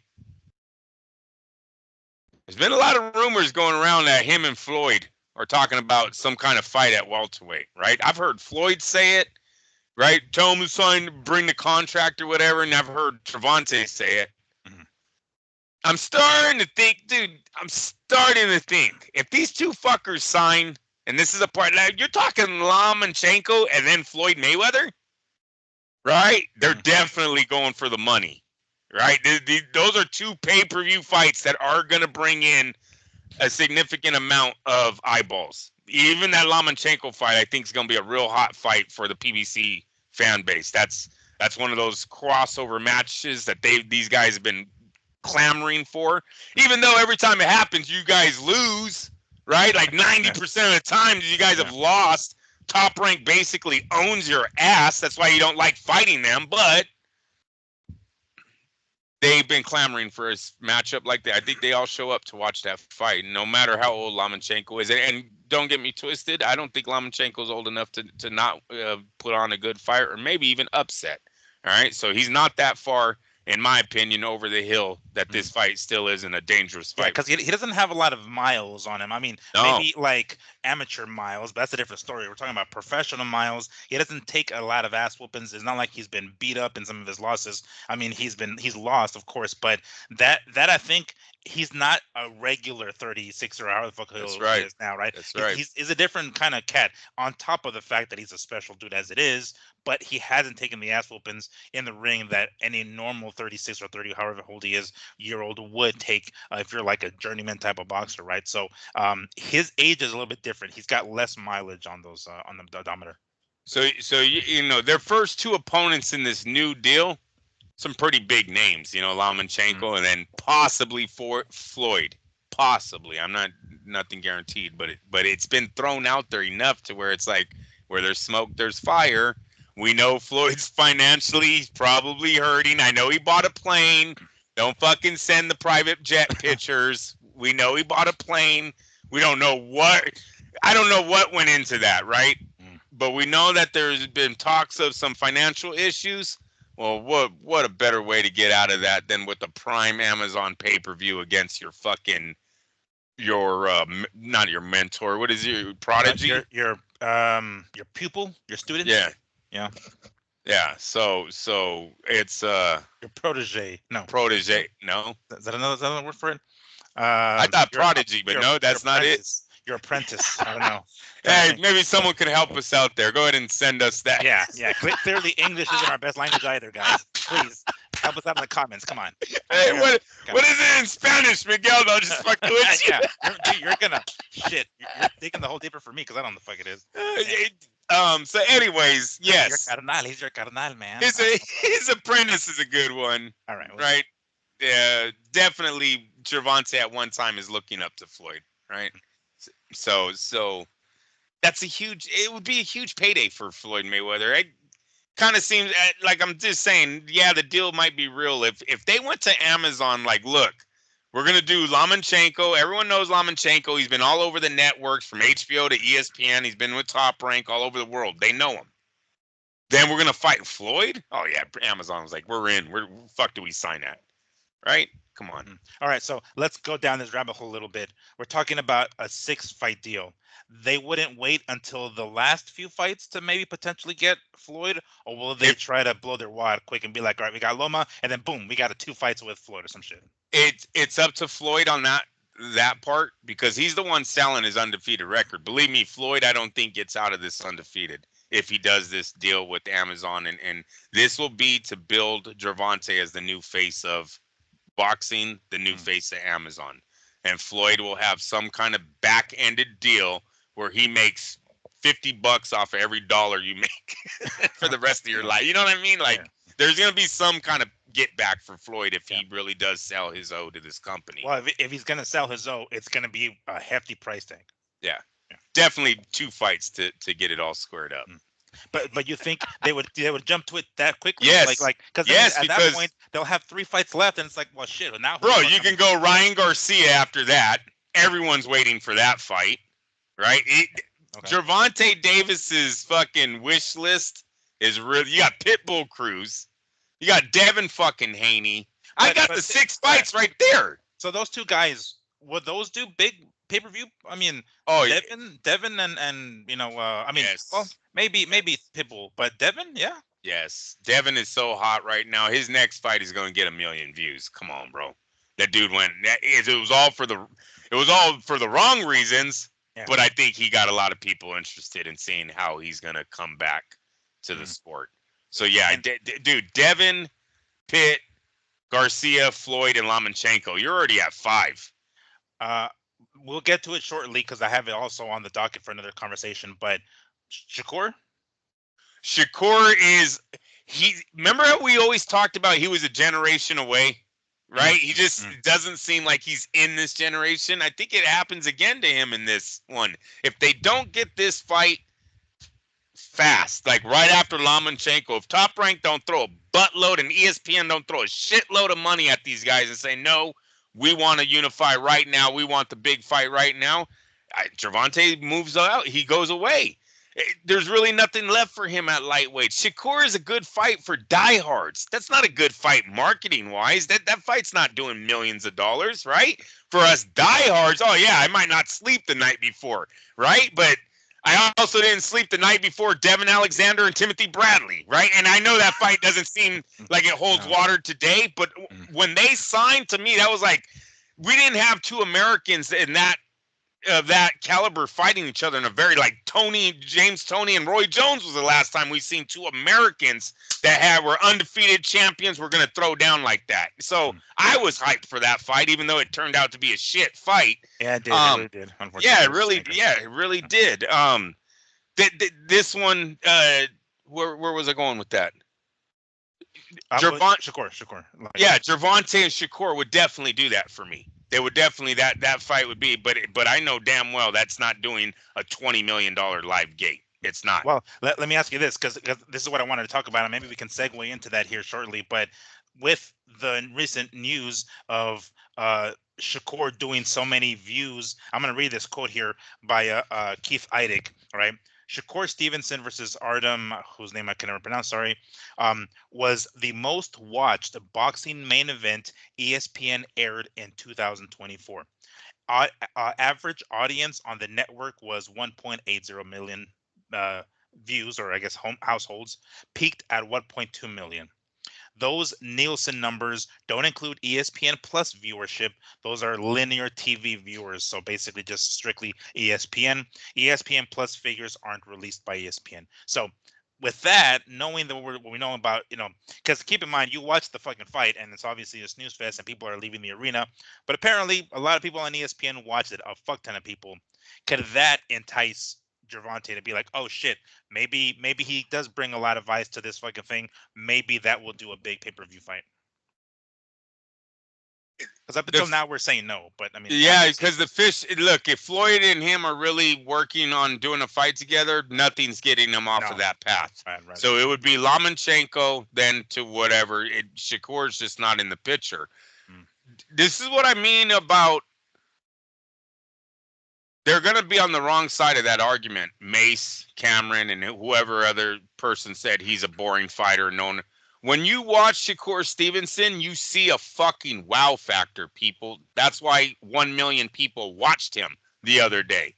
Because defense in boxing is a thing of fucking beauty, right? It really is. When you can hit and not get hit while standing in the line of fire, because he's not really a runner. They act like he runs way more than he actually does. He's just great at defense. Don't knock the man for it.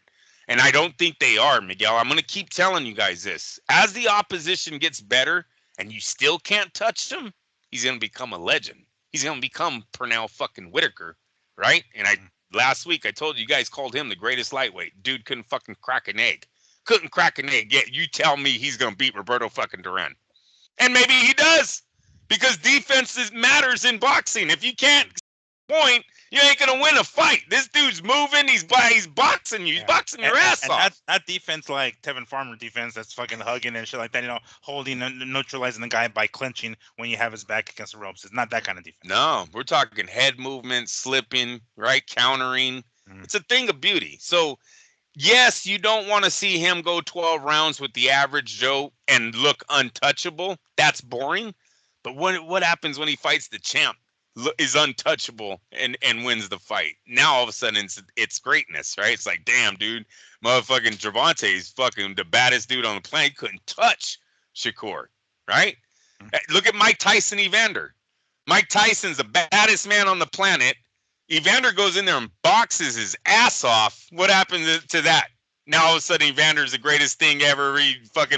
Mike's been running from him his whole career. Remember when all that started? And it might have been true. He had a thumb issue, a cold, a flu. He had every excuse on he raped a girl. No, I'm just fucking playing with you. That's the best excuse ever. That got him out of the fight for 3 years. That got him out of it for 6 years. He's like, I'll take care of this. No, I'm just playing with you, Mike. That's not a laughing matter. Somebody in this corner is like, hey, just tell him you broke your thumb. No, I already told him that one. Okay, tell him you ripped a girl. Okay, got it. Hit him up. No, bro. I don't think it works that way. Yeah.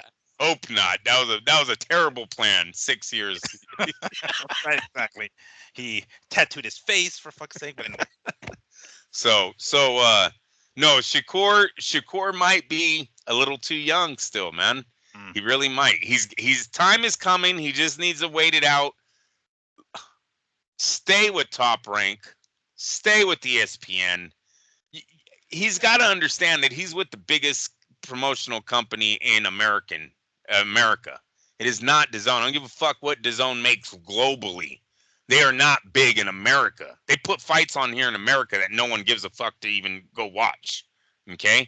So if I'm Shakur, I'm trying my hardest to stay with Top Rank. I think you need that other big guy in the room when you're talking big money. No one wants to take all that pressure on themselves. You got two guys, they're both demanding 10 million, 15 million. We're 30 million in the hole. We haven't sold a fucking ticket yet. Who wants that? You know what I mean? So if I'm him, I'm trying my hard. Yeah, go out, be Telefimo. Except stop with the whole race. Bob Arum's racist, and either black people just don't make it, and then it's coming. That's so fucking bullshit, man. It's such a petty way to get out of a fucking deal, too. Like, no one can argue it, right? As soon as you say racism, it's like, all right, well, he pulled the race card, so yeah, go ahead, sign it. You're out of here. You're gone. No questions asked. Do you think Terrence is in his ear about that? Because Terrence tried to pull that off with he did pull that. Yeah, he did pull that off. And where did it go? Nowhere. Judge, I think he got laughed at in the court system. There was no. They didn't pay him shit. What did he try to sue Bob Arum for like 10 million for racism? Yeah, something crazy like that. Yeah. Then Bob pulled out all these receipts of paying him millions of dollars while there was nobody in the fucking stands. Right? No one's buying your fights. You can't do pay-per-view, but I got to give you $5 million. It's all for the hope that at the end of the road you're gonna cash in on these guys, right? That's what it's all about, man. You're investing money into a stock, really, hoping that it's gonna pay back one day. They have no idea when they're giving these guys $3 million, $2 million up front, and there's no one in the stands. They're barely getting views. That's investments. They're investing in you. You should be thankful to that fucking guy, not over here like, oh, he's ripping me off. I don't know fucking 5 casuals that even know Shakur Stevenson. I'm dead serious. Now, I'm glad his numbers are up. I'm glad they're up. But seriously, going into this fight, Shakur Stevenson's not a household name. He's not. I think Cameron and Mace helped him out more than his fucking fight. More than the ESPN viewership. Yeah. Dead serious, bro. They fucking made him viral, all for the wrong reasons. But at least the kids know your name now. Yeah. Do you think this, with what we know now about the viewership on ESPN, because as of right now, we know with the few details that we do know that ESPN was willing to offer him like, was it a 5-fight deal or something, right? That was like, or $3 million, right? $3 million or something like that, minimum, right? Minimum, and that was guaranteed. Yeah, guaranteed, exactly, and minimum. So he decides to turn it down. And everyone from Eddie Hearn, who at least Bob Arum says that Eddie Hearn told him personally that he wasn't willing to pay Shakur that amount. So either Shakur ends up taking a fucking pay cut and signs with somebody else, or he sticks with the Top Rank. Now, with the numbers being what they are now, seeing, oh shit, maybe more people are watching him, does that give Shakur a little bit more bargaining power with Oscar, with Eddie Hearn, and still he could still bounce and leave Top Rank and be like, look guys, look at the viewership I got here. I could bring eyes to the zone. I could bring eyes to the yada yada. Sign me here. Would that give him a little bit more? Because I don't know these guys are willing to pay him that amount of money. Oscar or Eddie Hearn. But with Yeah, this now, can he have a little bit more leverage, saying, look, pay me the same amount because I bring eyes to the TV? I think Eddie Hearn can. I don't know about Oscar right now because he doesn't have a platform. Oscar don't have anyone backing him, right? He's basically a yes man to whatever platform he's working with. If that's PBC, their platform with Amazon, if that's Well, it's fucking on the zone. No, he's on the zone, isn't it? I mean, that yes, doesn't but that mean? the zone is ran by Eddie Hearn and Matchroom, in my opinion. Golden Boy is like, hey, who you got? We'll work with you. We'll fit you in the schedule. I got an opening here because they don't really got that much. He lost Canelo, right? Ryan Garcia is cool, but that's one guy. So you get one. We'll give you Cinco de Mayo, right? Yeah. That's what Eddie said. He don't give a fuck about Cinco de Mayo. He got no white guy for Cinco de Mayo, so we'll give you that day. Cinco de Malo. Go take it. So yeah, it's I don't know if Oscar can even do that. I don't. Is he paying the Cepedas of the world $3 million a fight?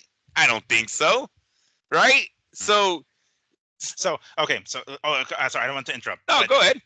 We heard recently, right, which is one of the other topics I want to talk about, is kind of you said it, a bitch move by Oscar saying we can make Cepeda and Shakur as long as Shakur signs with Golden Boy. Is that a way for him to kind of lowball Shakur, saying like, look, we can get this fight going, y'all. We can make this fight going, but I ain't paying no fucking $3 million the way it was. Let me give you a lowball offer because he's not willing to fucking fork up. At least I don't think the same amount of money that Bob is willing to offer Shakur. So can that be like the carrot on the stick, saying like, all right, come on, Shakur, I can bring you. You can fight Cepeda, make not a lot of money, potential, fill up the arena, yada yada. But I ain't gonna pay you no fucking amount that the Bob is gonna pay him. I think that's a better excuse than what I'm gonna say it was, and that was just him straight keeping a belt on his fighter. Look, I'm not saying Cepeda is gonna lose that fight outright, but he's the underdog. Shakur's got a better resume. He's got a better, IQ at boxing. We don't really know who Cepeda. Cepeda's all action right now, right? He hasn't had that fight that we've seen where the wow factor in, and he's still coming up where Shakur's there already. Yeah, he's established. Yeah, so I think to me that was a straight bitch text or tweet, however you say that, from De La Hoya. I didn't like that at all. And I'm dead serious. If I'm William Cepeda, I would have came out the next day and said, I'm his boss, right? If Ryan Garcia is your fucking boss, then I'm your fucking boss too, right? Yeah. And thank you for reminding me about that, because that was my argument, bro. Like, weren't the promoters supposed to work for the fighters? They promote the fight that the fighters want, right?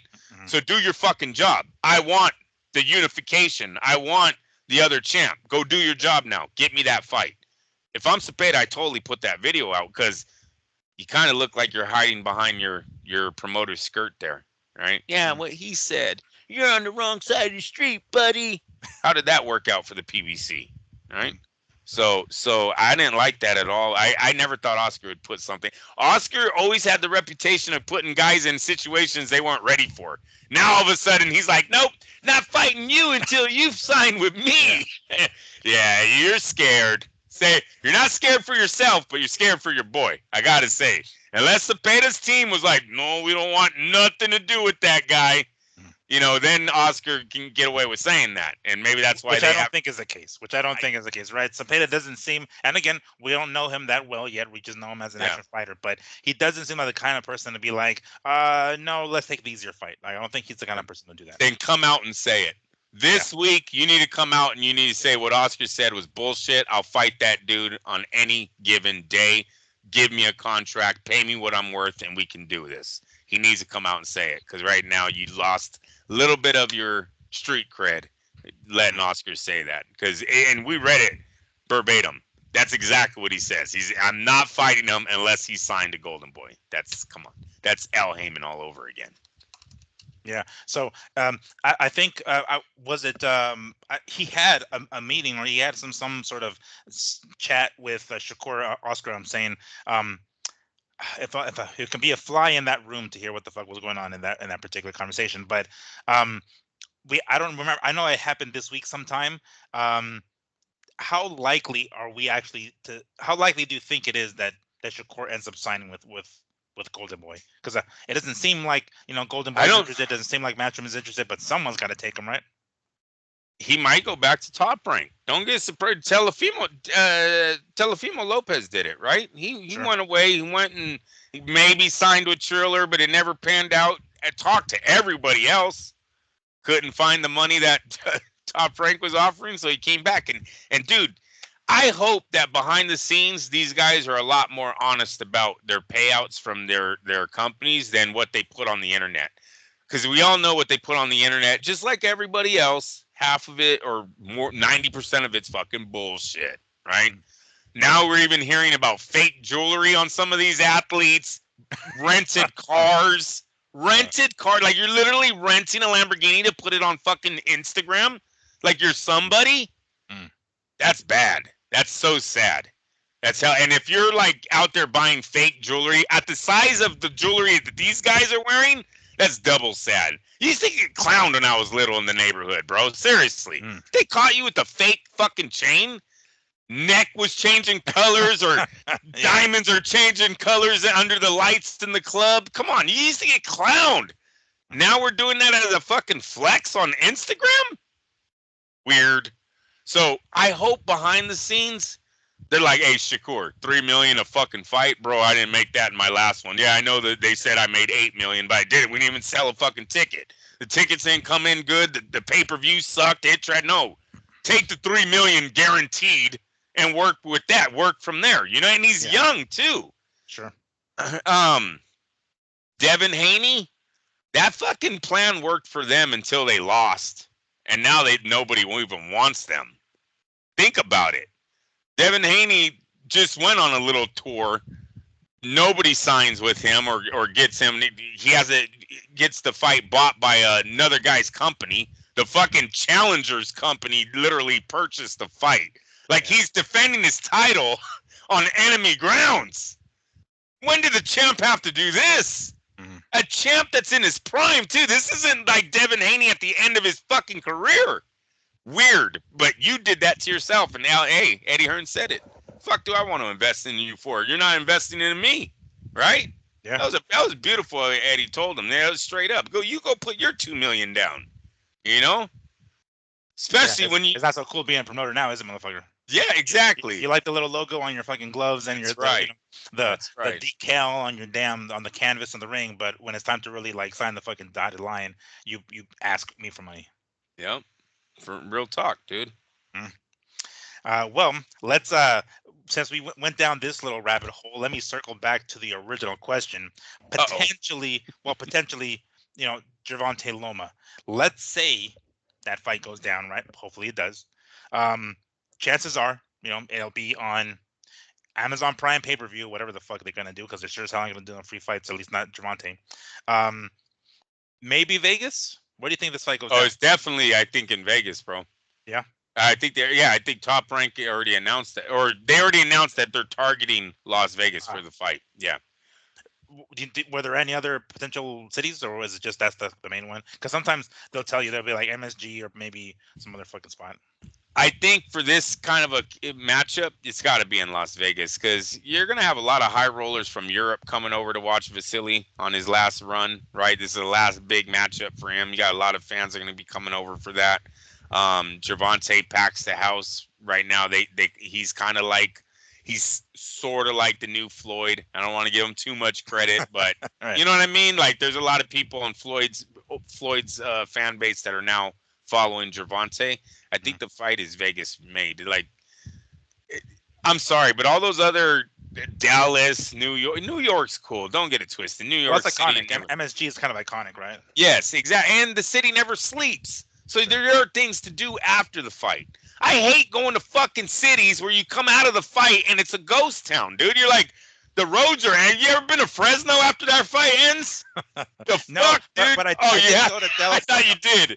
No, no, Yeah, no. it's fucking tumbleweeds going down the road, dude. It's like, what the fuck? Fucking uh, stores are closed at 7 p.m. It sounds like. It's like, dude, it was so dead out there. No, I hate that shit.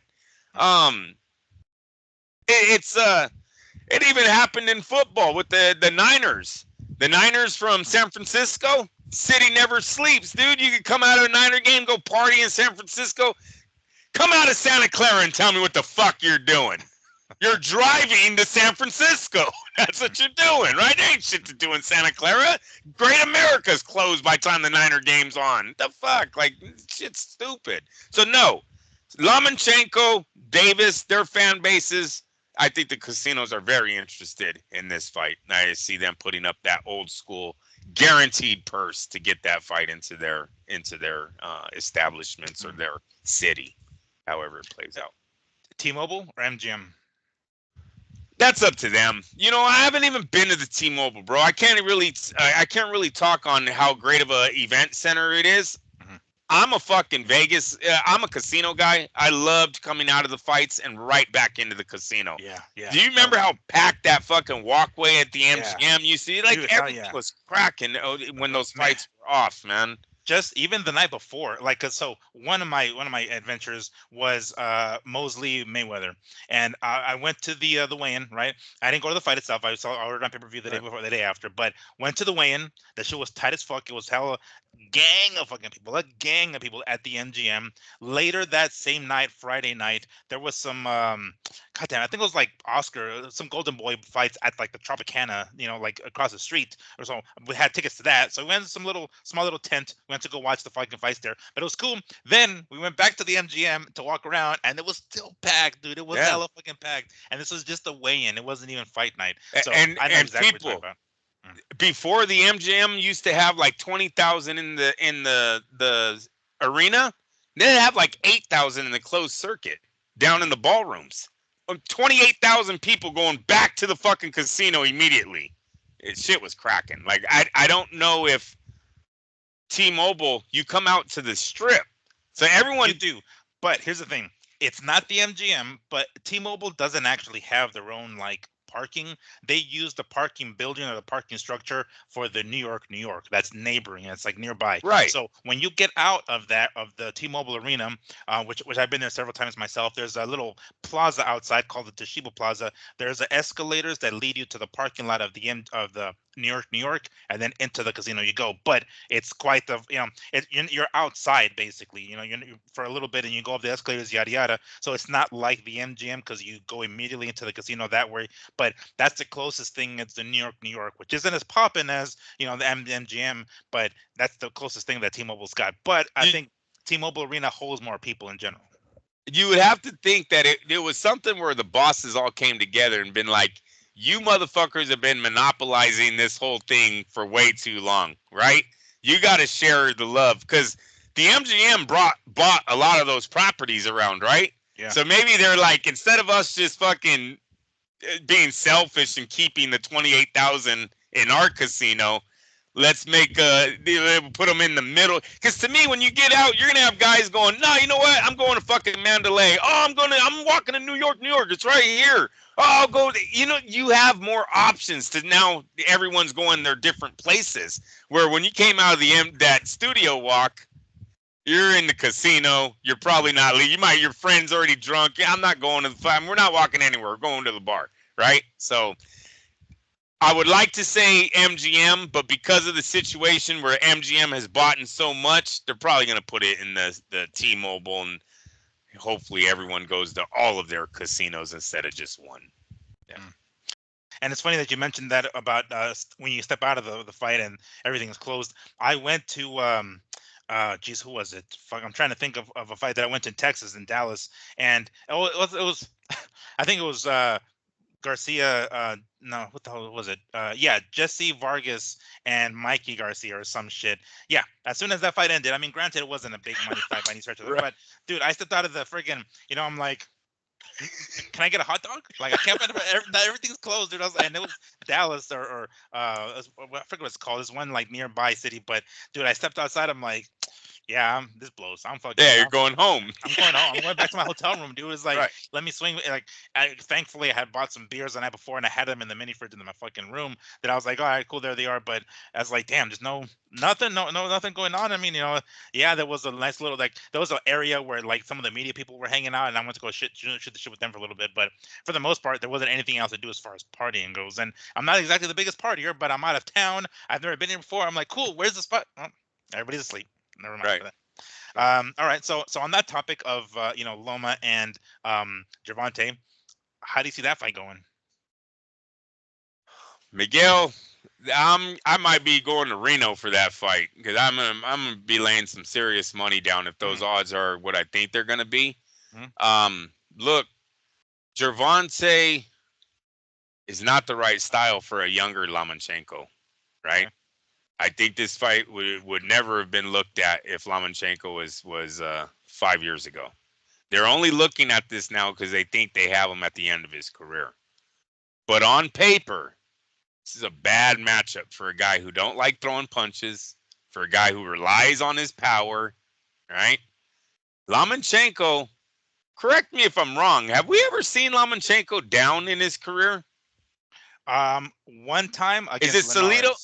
Who? Linares. Linares. Okay. Yeah, and it was very flash knockdown. Like he was whooping Linares' ass, and he basically was starting to come in a little bit more reckless. And Linares just fucking stopped and like a lead right straight down the fucking pipe. He blocked it. Like boom, down he goes on his ass. He pops right back up, goes into the corner. He's like, I'm fine. And he was fine But because he was down. Okay. But he was down. That's, I think, if I'm not mistaken, the only time that he has been dropped, and it was with a much bigger guy like Linares. It was with a right hand. It wasn't even with a southpaw or anything like that. But that's the only time it's happened. I remember.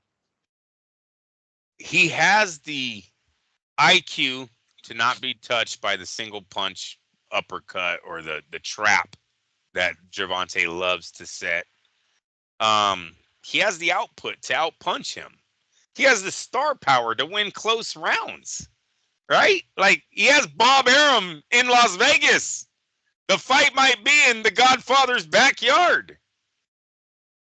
There's a lot of reasons to look at this fight as a potential upset of the year.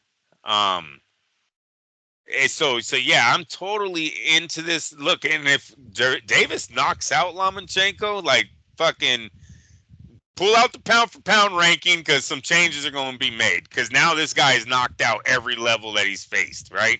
Because that's where he's at right now. Right now, his power is the best in the sport, right? He doesn't need to break you down. He needs to touch you. That's what Davis is at right now. Lomachenko would put him at that position where he's done it to the elite now, you know?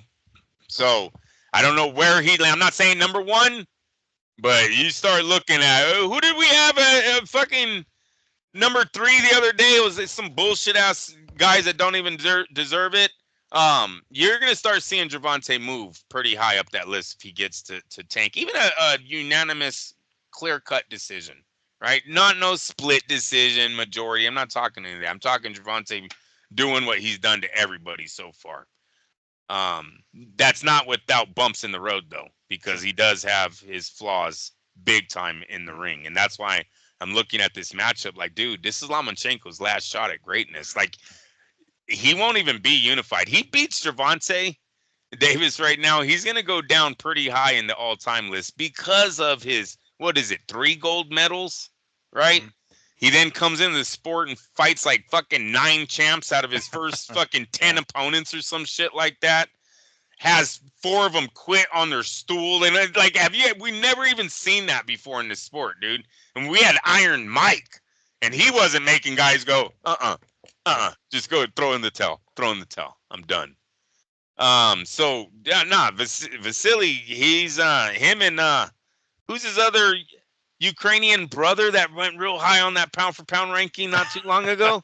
I mean, talk Mr. Usyk. Oh yeah, Mr. Uzi. Talk about two men that be on top of the world, bro. They both started. They have those pictures of coming up together, and look. Yeah. I mean, that would be pretty awesome. He still, in my opinion, he still has the tools to get this done. It's a good move for tanking them. This is a good setup for everybody involved. He's not too old where we're all gonna go, that was Yeah. bullshit. And he's not so young where Davis might not knock his ass out. You know what I mean? So it's just a great fight. I hope this one gets done. I really do. Um, give credit to Davis if he and look, throw out all my conspiracies.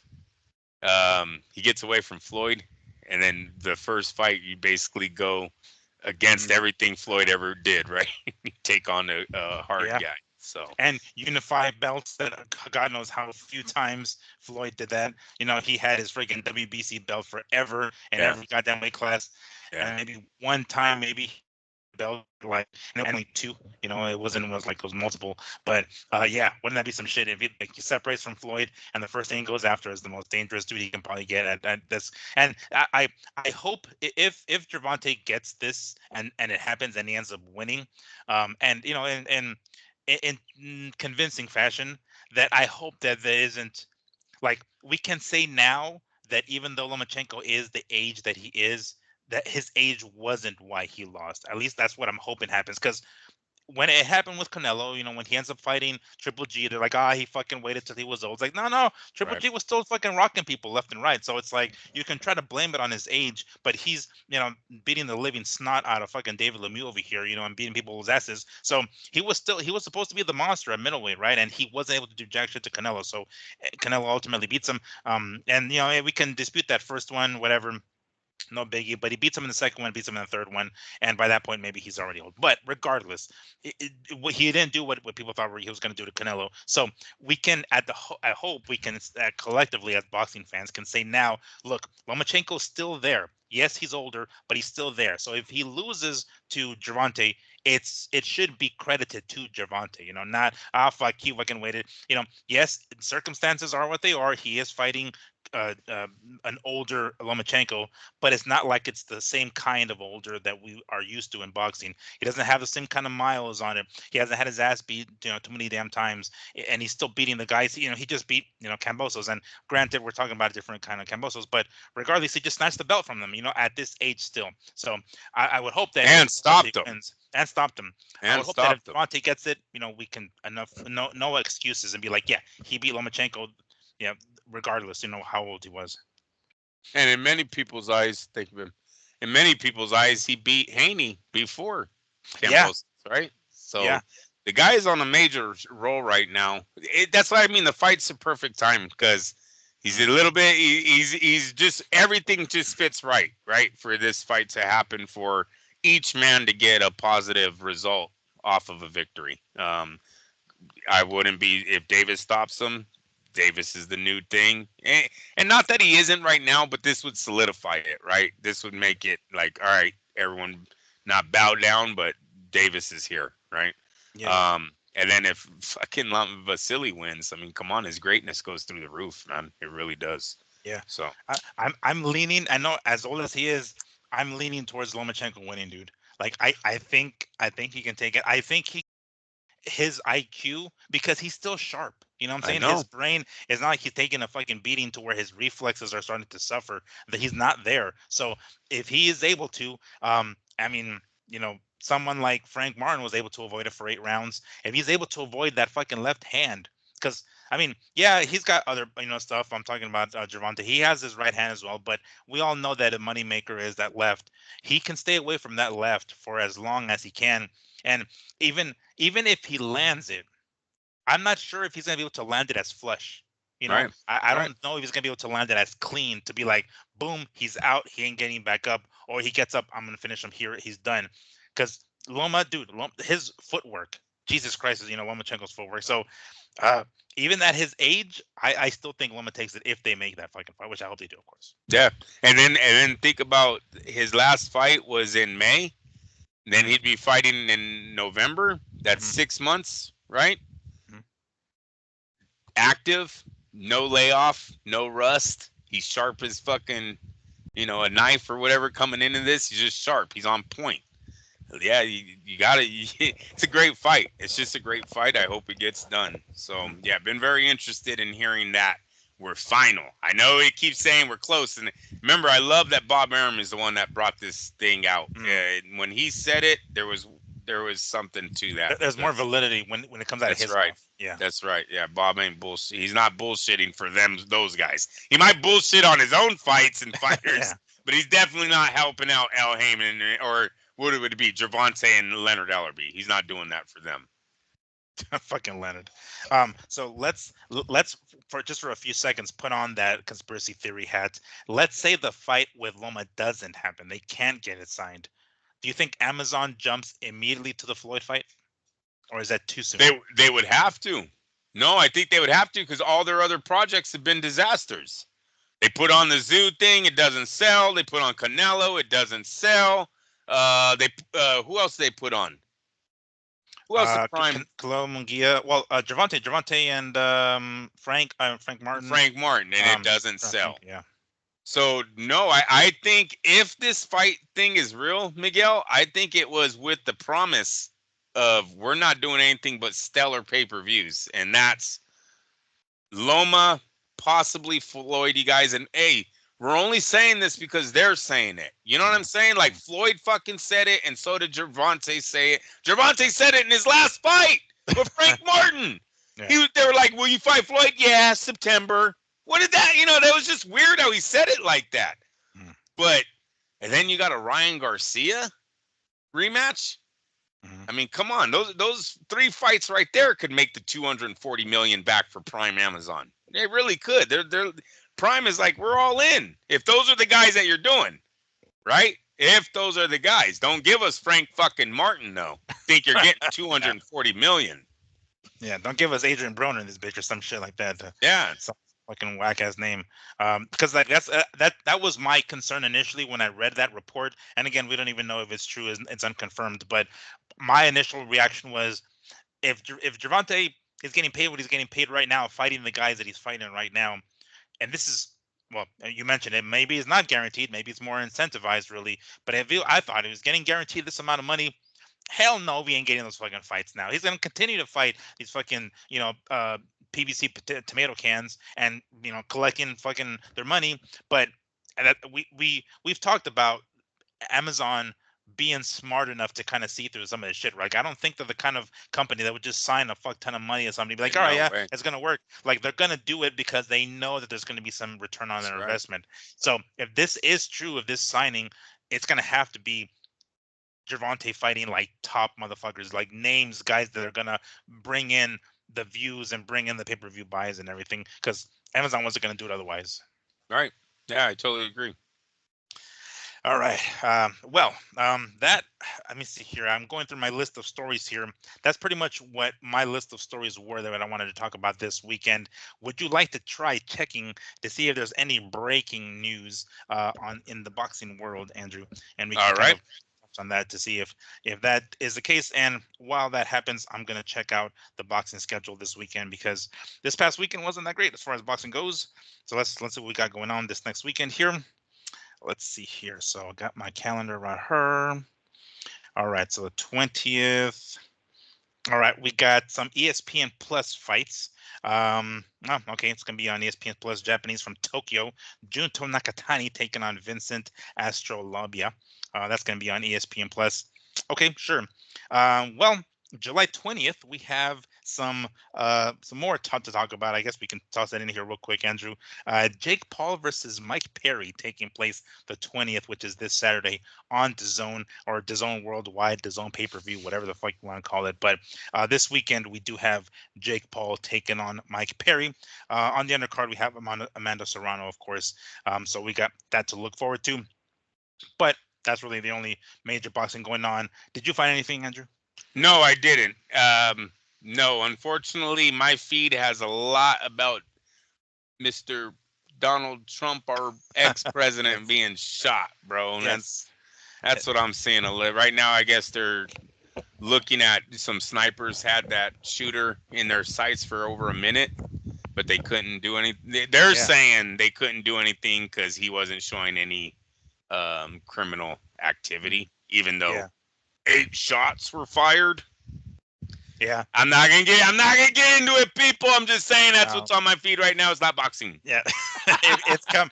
Everything has come up. I'm having conversations with my homies on Discord. It's just like, oh gosh, what an eventful fucking weekend.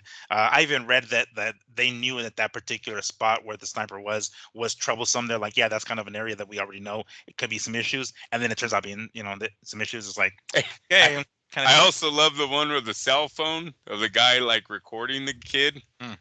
Like there's someone in the crowd that's like, "Hey, you guys see that dude on the roof up there? Anyone see that guy? What the Uh, fuck, Miguel? Like, how can you drop the ball this big?" Yeah, we're gonna move on. We're gonna yeah, move on. All right, looking for boxing. Looking for boxing. Go yeah, to my political show. We're all fucked by Andrew Laughs. No, just kidding. yeah, exactly. Go tin foil, aluminum foil hats with Andrew Delabouche. I'm sure we can have that conversation there. Um, but you might I or might swear to not. God, dude. Like, I got like 7 or 8 stories on this kid, Yeah, bro. I got one popping up about the fucking female CIA agent or where the fuck Yeah. in the gun or whatever the fuck. It's like, God, can I please give me more Ryan? I'm sorry. I said anything about Ryan. Give Give me me more Ryan. more Ryan. I'm sorry.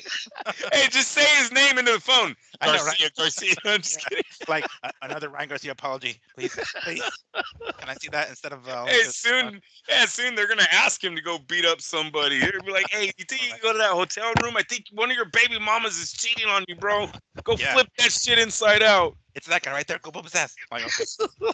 Uh, but this weekend, I'm sure you heard me say it. Jake Paul is fighting Mr. Mike Perry Yes. on DAZN. I think it's some sort of DAZN pay-per-view. I'm not too sure, but we're a few weeks away from Terrence Crawford fight. There are not many fights between here and there, but we did kind of include Masvidal and Nate Diaz last weekend, so we might be talking about Jake Paul and Mike Perry next week, next Sunday, because this Saturday is that fight. So something to look forward to, I suppose, if you guys want to watch it, because I this is one of the reasons why I'm not such a big Jake Paul fan.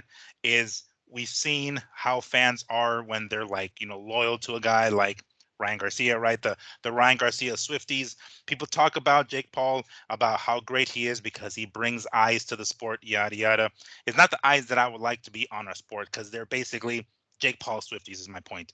Those Right. fuckers come in saying the dumbest shit, the dumbest arguments in the comments, like what?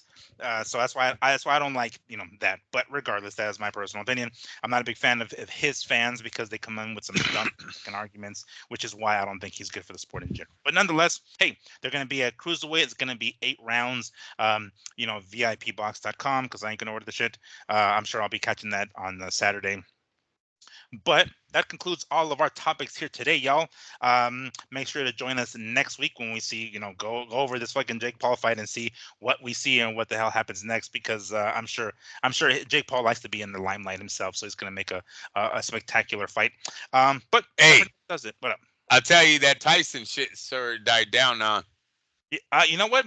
I saw him post something recently. I saw Jake Paul say like, "Hey, we haven't forgotten about Tyson," kind of thing. But I think that's why, because it's starting to die down. Yeah. Let me bring it back up to the surface. Let's bring that paper back to the top of the pile. That's what it seems. But yeah, it's starting to die down pretty Yeah. quick. Yeah. So. All right. Well, folks, enjoy the rest of your weekend. We thank you once more for joining us. If I have to be like every other content creator, make sure to like, subscribe, share, yada yada yada yada. By all means, do so. We appreciate your time as always. So Hey, stay safe. what about send us money? I hear guys saying that. Hey, send me money for us to do reporting. You need to send us money. The fuck. Yeah, we need to. We need to buy tickets to the fights, guys. Come on. It's the only way we can report these things, guys. If you appreciate it. Like, this is my Cash App. No. Please log into my Patreon, PayPal me, please. But thanks for joining us. As always, enjoy the rest of your weekend, guys. We'll see you guys next weekend. Stay safe, and we'll see you guys. Peace.